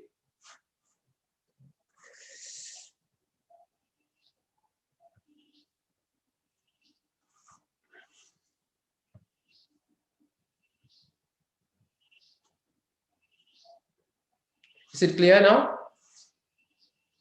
Am I able to present? It's fine, so you can continue. Clear? Okay. So thank you for inviting me on this session. And my topic is establishing and how to establish and run a naturopathy setting. It can be a clinic or a hospital with a minimalistic treatment.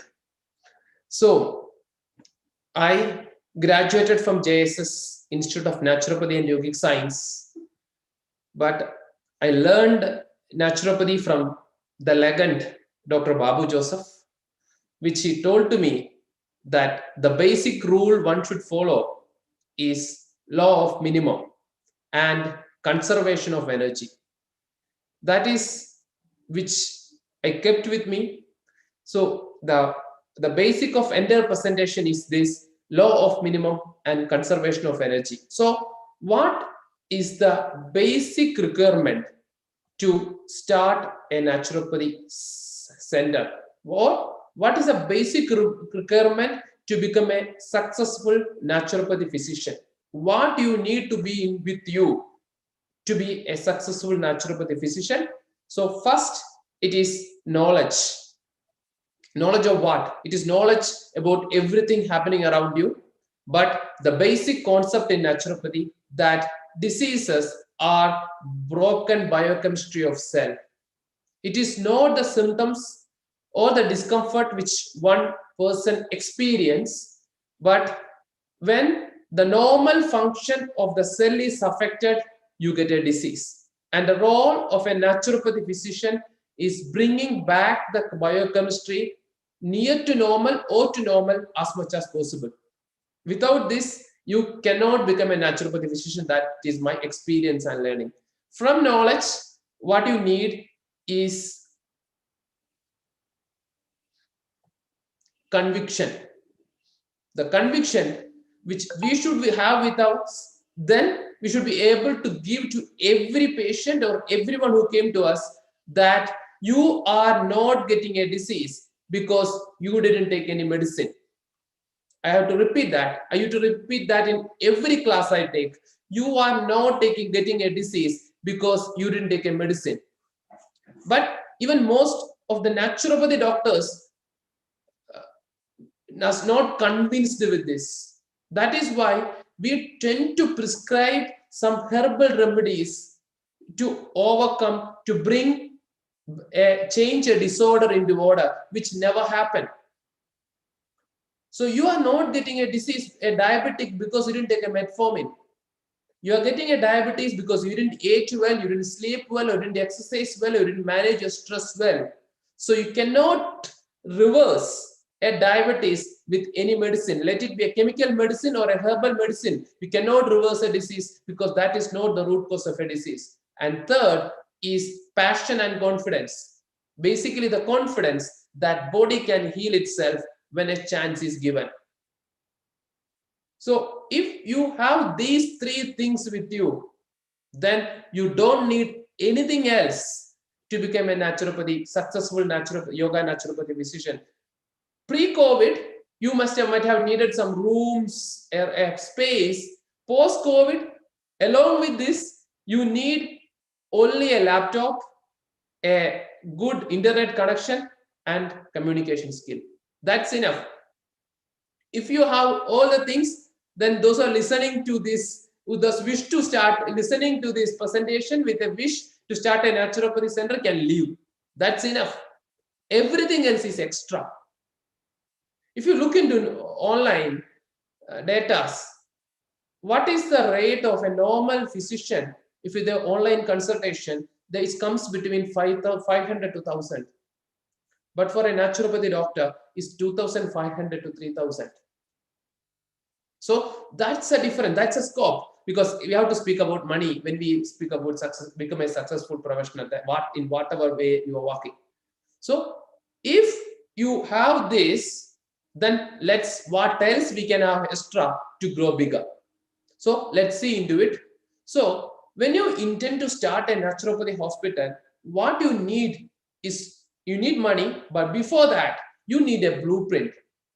A blueprint basically consisting of three things. What are you intended to do?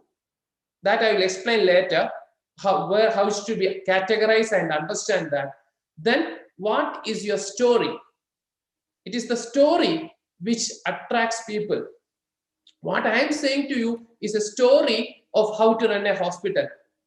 Then you have a service, and there is many hundred people out there which need your service. What is your plan to reach them?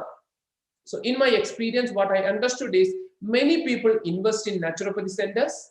Many people have the clinical knowledge and experience and expertise to run that, but they fail. They fail miserably because of lack of marketing techniques.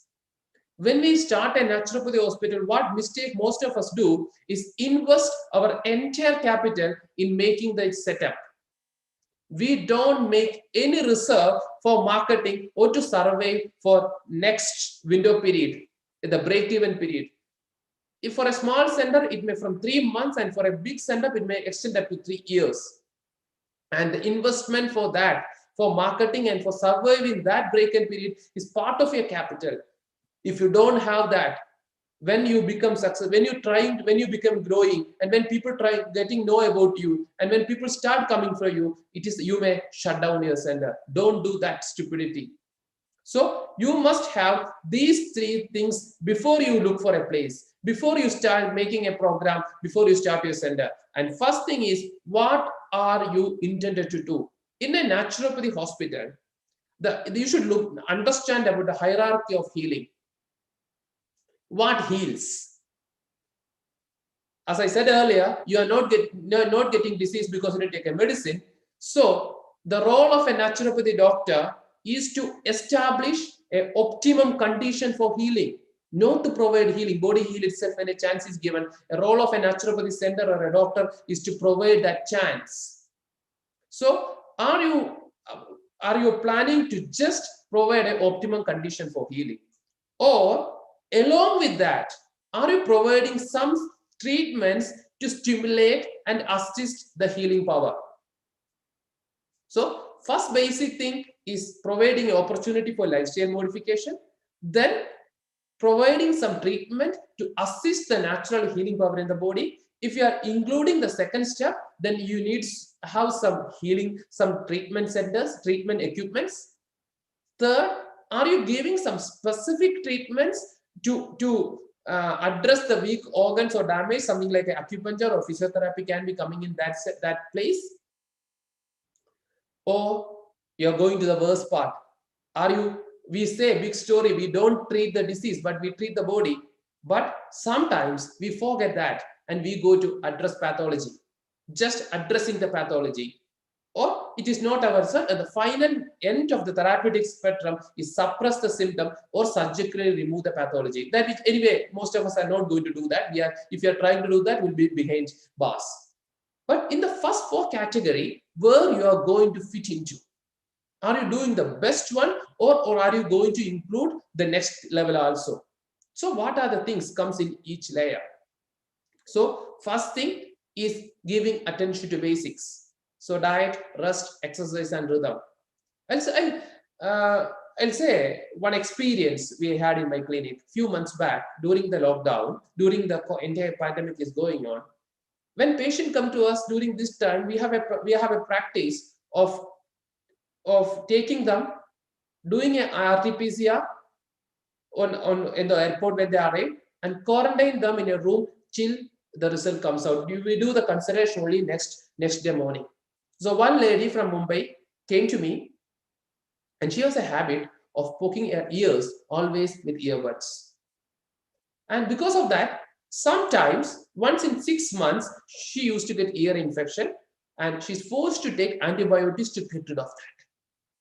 So here, when she came, she was sitting simply, nothing to do at the room. So she again put earbuds. And on that day evening, she started getting ear pain. She know that she's because last 20 years, every 6 months, so 40 experience in getting an ear infection. She know, okay, ear infection is getting, she has to start taking antibiotic. So she waited. She thought she would start from next day morning. But fortunately, next day morning, the RT-PCR result came early morning. So she came out of the room for the consultation and the treatment started. On that day evening, she told me, "Doctor, something very surprising happened." What I asked? She said, "My ear infection went away itself without antibiotic. It is the first time it is happening in my life." I said, "Nothing surprising in that." I replied to her, because she was on our raw food diet from the moment she came here. So even in an infectious disease, so in the case of pandemic, even giving attention to the basic is important. No treatment was given there. It was just she was here in a good environment with basic diet, and she was relaxed. So without that foundation, I believe in my experience, no naturopathy will work. So along with that, are you including elementary remedies like air, water, sun, and earth? It's very important. We cannot, on a practical level, if you run an IP center, you must include these things. Then mechanical remedies like manipulations, massage, physical therapies. And mental remedies is part of basically the return to nature itself, meditation, mind healing practices, placebo effects, very powerful tool. As we heard many times, the disease heal itself. We just take the money. We can use placebo effects very effectively. And are you giving some chemical remedies in form of herbs and nutraceuticals?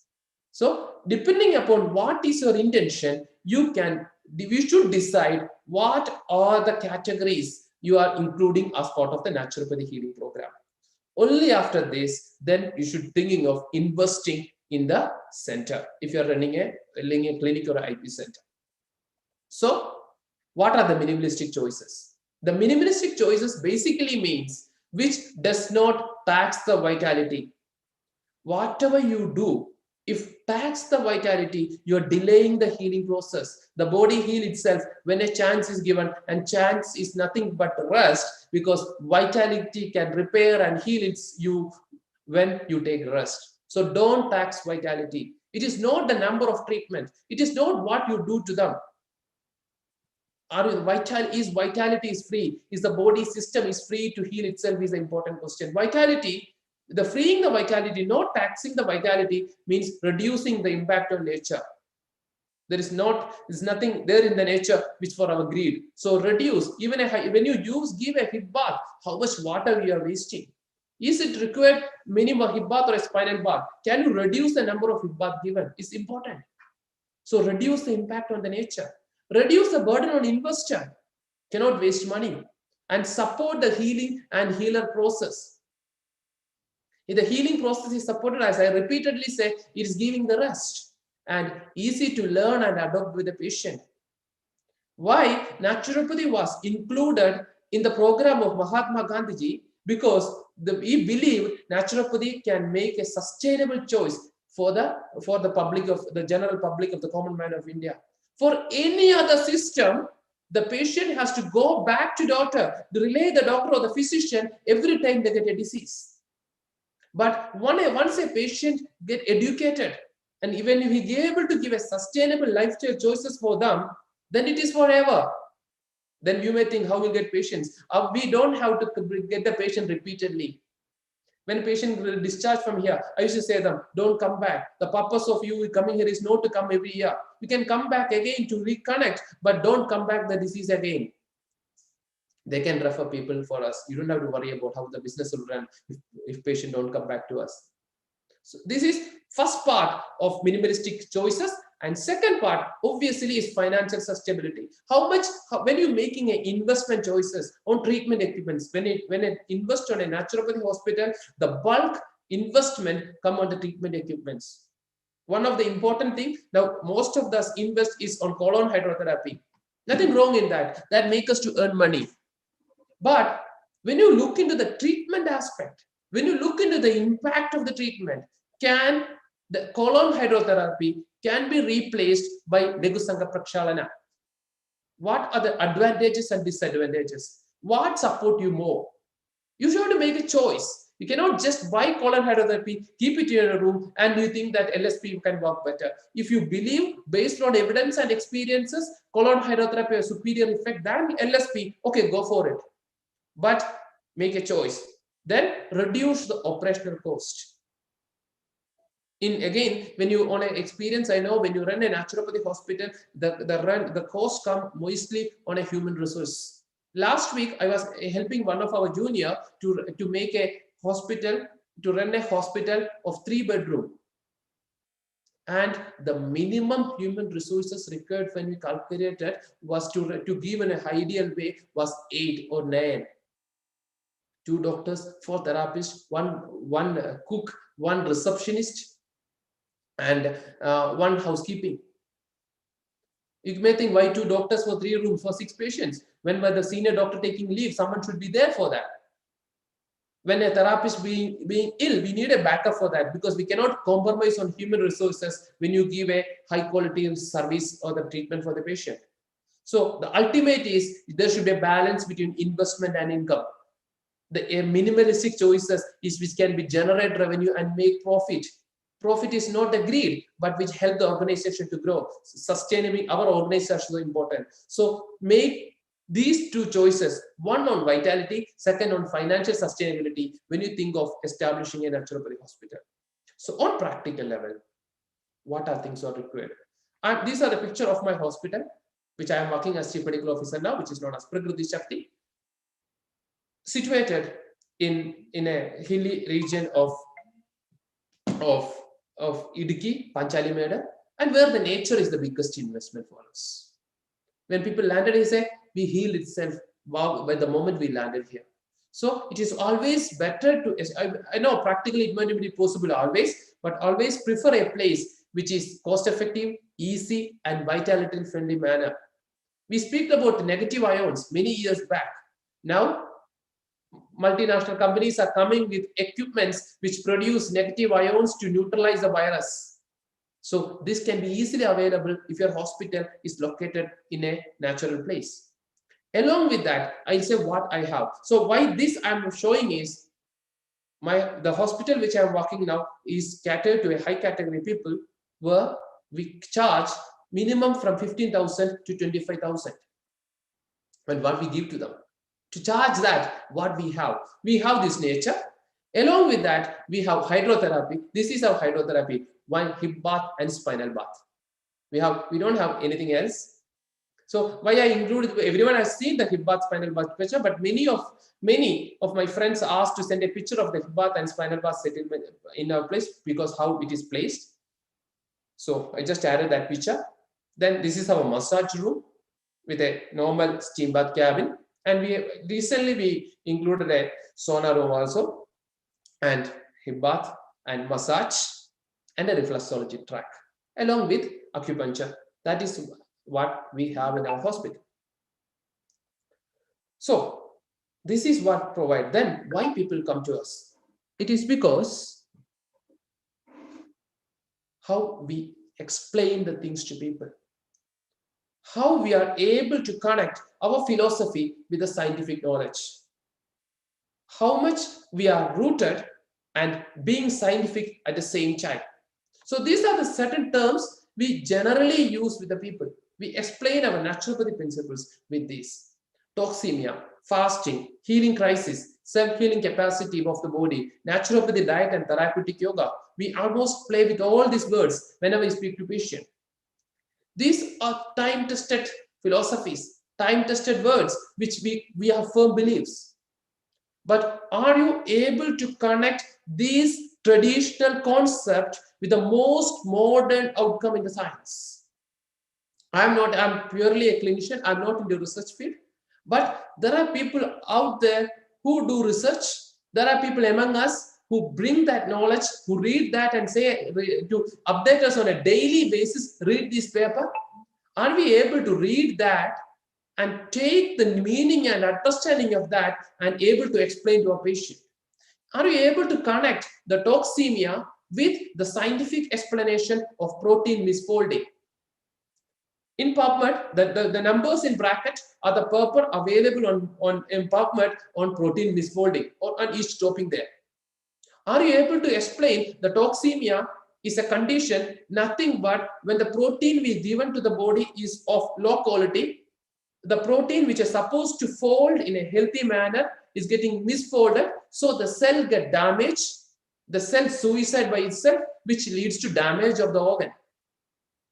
We say about fasting, paramaushadam, lankanam paramaushadam, fasting, why fasting heals? Because the vitality becomes free and body can heal.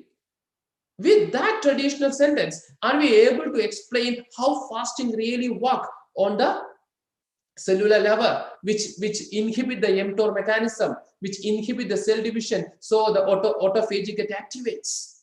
As my topic is not to explain the science, I'm not going to anywhere. Oh, I'm not explaining this concept or the science of this concept. Is out there in the way, and you have many documents available that you can read that. Are you able to explain the healing crisis with connecting with the xenobiotic mechanism in the body? In my hospital, in last 4 years, more than 12 people left in between treatment, especially on the 3rd and 4th day, because they are not able to survive the healing crisis. Why I said that only out of 300, only 12 people left again. But healing crisis is a stage which we have to explain to them very precisely and scientifically so they can sustain. On my experience, I know that is a time very difficult for the people to go through, because there is a change in the track. They are disconnecting from the comfort. They're going through sufferings. I think tomorrow there is a topic by Dr. Babu Joseph sir about the sufferings, the benefit of sufferings. So that sufferings are because how are you able to say this is how the body reacts? And when you suffer, it says that your body is reacting. It lasts only for 24 hours to 48 hours. The headache, the nausea, the body pains, the fatigue you feel is because of the activation of xenobiotic metabolism. When you say that body can heal itself, are you able to explain the lymphatic system which activates when you sleep for 8 hours? The difference in sleeping for 6 hours and 8 hours, are you able to explain? The lymph cells in the brain get activates during the dream sleep, which comes only after 4 hours, which gives the toxins and dead cells. The beta amyloid plates in the brain, which prevents Alzheimer's. Are you able to explain that? Are you able to say naturopathy diet? We always say the alkaline and acidic diet. Are you able to say the connection between the acidic food and metabolic acidosis and the flow chart? I'll show you later. When you explain about therapeutic yoga, are you able to connect up the physiological hypoxia created in the body? When you do a yoga posture, or when you induce a kumbhaka as a deep breathing or a purega or rajaka practice of yoga, these are papers. The evidence is available there. Are you able to connect? I'll just show 2 important things which helps you to understand how much data is available there. It's a chart in PubMed on a paper present in Nutrition in 2017, which say how acidic food leads to drop in blood pH, which leads to metabolic acidosis, which induce different kind of disease like osteoporosis or osteoarthritis, chronic kidney diseases, or deposit of calcium in different part of the body leads to atherosclerosis, block in the heart or in the stroke, or insulin resistance, which leads to type 2 diabetes, or PCOD, or type 3 diabetes, which is Alzheimer's, and increase in cortisol levels, stress response, high blood pressure. Are you able to connect these? Are you going to explain this to people? Then the thing is done. They're ready to change. Or are you able to explain the impact of the Shesha Rechaka, the breathe out, When you do a Om chanting, how the brief daily hypoxia induce the growth of vascular endothelial growth factor, or induction of or reducing the BP by production of nitric oxide, or favors stem cell migration which help in osteoarthritis or Parkinsonism, or induction of P53, the guardian agent which prevent the cell damage and prevent cancer, or which reduces the aging process. When you make a person to do Nadi Shuddhi Pranayama, are you able to explain how a brief hypoxia is created in the body during that, and which stimulate these physiological changes, which makes the body to go to a hemodynamic state and come back to normal and induce the healing process? So if you have these things, then these are the basic requirement to run a naturopathy hospital. Nothing else is required. So when you look into this, we are the most blessed physician in this world, because everyone else required external support to heal a person. We need only our knowledge and ability to communicate. When you do online consultation, the online consultation charge of my hospital is 9,500 rupees. People take that for a one consultation, a follow-up and a review, which almost lasts for 2 hours, everything together. People are ready to pay for that, even for an online consultation, if you are able to convince that going to make a change in your life forever. So when you explain the dietary concept, are you making something very miserable for them? Are you making these are the things which I say to the patient, come to my hospital. Don't eat anything which you don't like. I tell to them, whatever you eat, without you like, is going to be a poison. It is not going to work as a medicine for you. And eat with your 5 senses. A food should be appealing for them when you see it, when they touch it, when you smell it, when you eat it. It should be appealing. Tongue, taste come last. How important you're giving to presentation. I'm giving assurance to the people. You can eat as much as you want, because I know that you can never overeat a natural food. I know that. I explain to them, when they eat a natural food, the inflammation comes down, the leptin-ghrelin balance will come back, so you cannot overeat more than second day. Are you able to demyth the facts about carbs and fats? People avoid the yellow of the egg and eat only white. Are you able to say how important it is to eat holistically? What is a healthy fat and a bad fat? And I say to them, food is not medicine. I told them food is not a medicine. Food should be eaten as food. I explain to them with a very simple concept of an apple and a ginger or a garlic. When people come to, we consider garlic as a medicine, and many of us ask people to eat curcumin because we say it has handy immunity properties and immune boosters. But on a realistic sense, a ginger or a garlic or a turmeric is not our food. If you come to my house, when I give a plate of apple and people of turmeric, what do you eat? You eat only apple, because apple attracts you.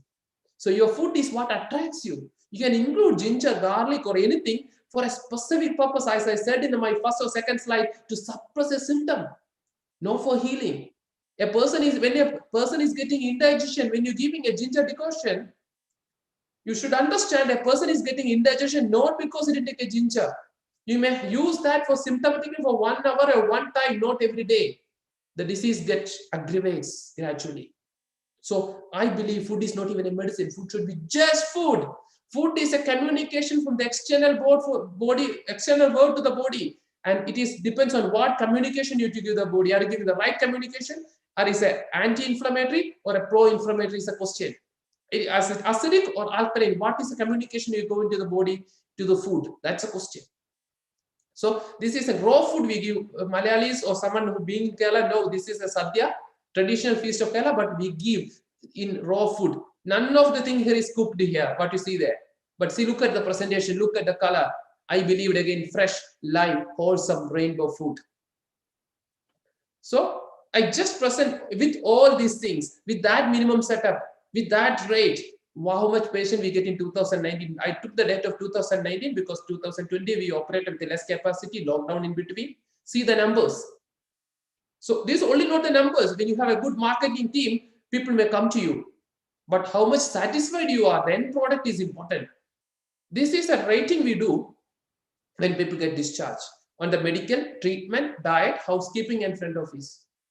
So as our hospital is established by a well-known hospitality brand, people may get satisfied with the housekeeping or front office. That is natural.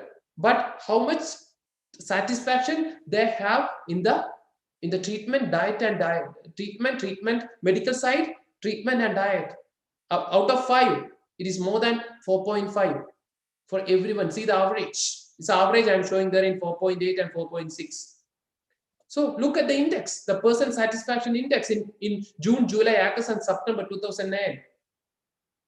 So this, why I showed these things here, you don't need big establishment. You don't have to invest much. You don't have to have many treatments to get satisfaction of the patient or get a result of the patient. You need only confidence, knowledge, and conviction in the basic principle of naturopathy, which can connect the science. So yoga and naturopathy, let me wind up. Yoga and naturopathy is all about awakening the healer in you, nothing else. And it is about shifting, changing the people from ignorance to awareness. The ignorance which causes disease, bring awareness to them. From laziness to attitude to become a healthy life, and from lack of opportunity to an intention to create opportunity. If you can do that, then you are going to be successful. Thank you.